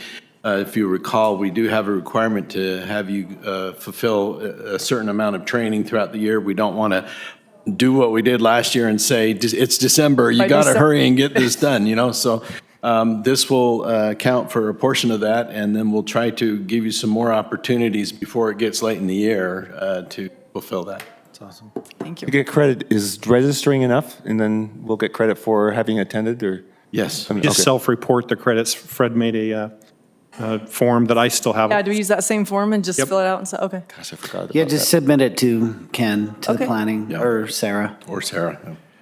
Ken, I wanted to, you and I had a conversation on Monday about the items that came in late. I know in the past on the planning commission, I wouldn't say grandstanding, but we had concern expressed of the lateness of the stuff, items that came to us. And I just wanted the rest of the planning commission to know that we had a conversation about it, and I wanted them to know what you told me. Can you repeat what you told me? Do you Boy, what remember? did I tell you? Maybe you better It was say it. profound. It was on a phone conversation, so it's all plausible deniability. Promise your first son about it. So. You just promised me that if we had items come in really late, that we'd put them on the next. Oh, agenda. yes. Okay. That, and I just wanted everybody to know that I went to bat and okay. Thank you. Appreciate happened. that. And because we were in transition with some personnel here, one of the items on tonight's agenda, the first one actually, was one that we had thought was going to be pushed forward, but there were some communications and promises made that kind of got all of a sudden, whoa, we need to throw these guys on this agenda, and whoa, somebody's got to do the staff report. And, you know, the noticing and all this all of a sudden last second, you know, and so we're hoping that situation goes away because now we have Sarah. Well, and we're all, and obviously this is atypical, and we obviously don't want to get you your report so late. So we will refocus on all our deadlines so that we don't have that happen. And also, it's one thing to maybe get one, but to have the whole packet be that late was it was a little tough on our end. Everybody in-house is working extremely hard with all the all the turnover. Well, and we want to recognize that. So we appreciate everything. I work in, obviously, community development department up in Draper, and I know it's stressful. And Tuesday nights and Thursday nights are stressful, and it may be difficult, but we just appreciate everything that you guys do to help keep us informed, as naive as we are, and trying to make decisions, and we just are grateful for you guys. So. On this topic of training, I got an email from Kristen Cordova, who is the Urban League representative in Utah, and the planning that they originally had, or the training that they originally had scheduled for March, they rescheduled for another time, and then they canceled on us at the last minute. She said that they're going to have that in Lehigh on June 23rd. I forwarded it to Sarah, so if there's any interest in, it looked like it would be a good training. I'm just afraid they're kind of flaky. I did call her, but haven't heard back, and I was wondering if there was interest, maybe all of us could go, because it's in Lehigh. It's close. It's close, but I haven't heard back from her, and if I do, I'll forward the information to Sarah, and we can send it to everybody. You said June. That one does have a fee, right? Yeah, I think it was $50. Okay. And the city will reimburse us. The way we had to do it is you have to quasi-join the Urban League, and then you pay them $50, and we can just get the receipts to the city. But they did, it took about a month, but they did refund our money from when we did it before. Okay. Commission, any other comments from the commission? I just wanted to say, Congratulations, Sarah. My wife worked for the city. She was the assistant to the mayor many years ago, and you were there. And my wife still comments on how great you were, great you are. And so I'm just really happy that you have not only been here a long time, but you actually remember things. Because I don't remember things anymore, even from 6 months ago. But you actually remember things, so it's great institutional knowledge that you're bringing. Well, you've always brought, but it just carries that forward. And so I'm really happy with this. With this. Thank you so much. I really liked working with Tarmy. She was fantastic, so. Director's report. I don't have one. Is there anything? I guess that's what it was that we used. Mainly, and I'll get you, I actually don't even know what you normally get during the director's report, so. Sometimes he does, he would do what was coming up next. Oh, okay, sounds good. Yeah, well, we mentioned the general plan, so that's in the process. You'll have you'll have a work session. It's about a 70-page document. We've had a steering committee working on that for several months now. And then we do have a few items on the next agenda. And actually, I can pull those up. So I'm happy to share what we have coming. I'll open that up right now. So we have a petition. Everybody knows about the IADU code. We have our first petition to add a few lots to allow them to have internal accessory dwelling units. So you'll see that. And then just a general plan draft review so those are what's on the 23rd. And there could be something else added, but right now those are the two items. Okay, do we need to go into a closed session? We do not. Okay, then I will adjourn this meeting until the next meeting in June. Ooh, good hit, good one.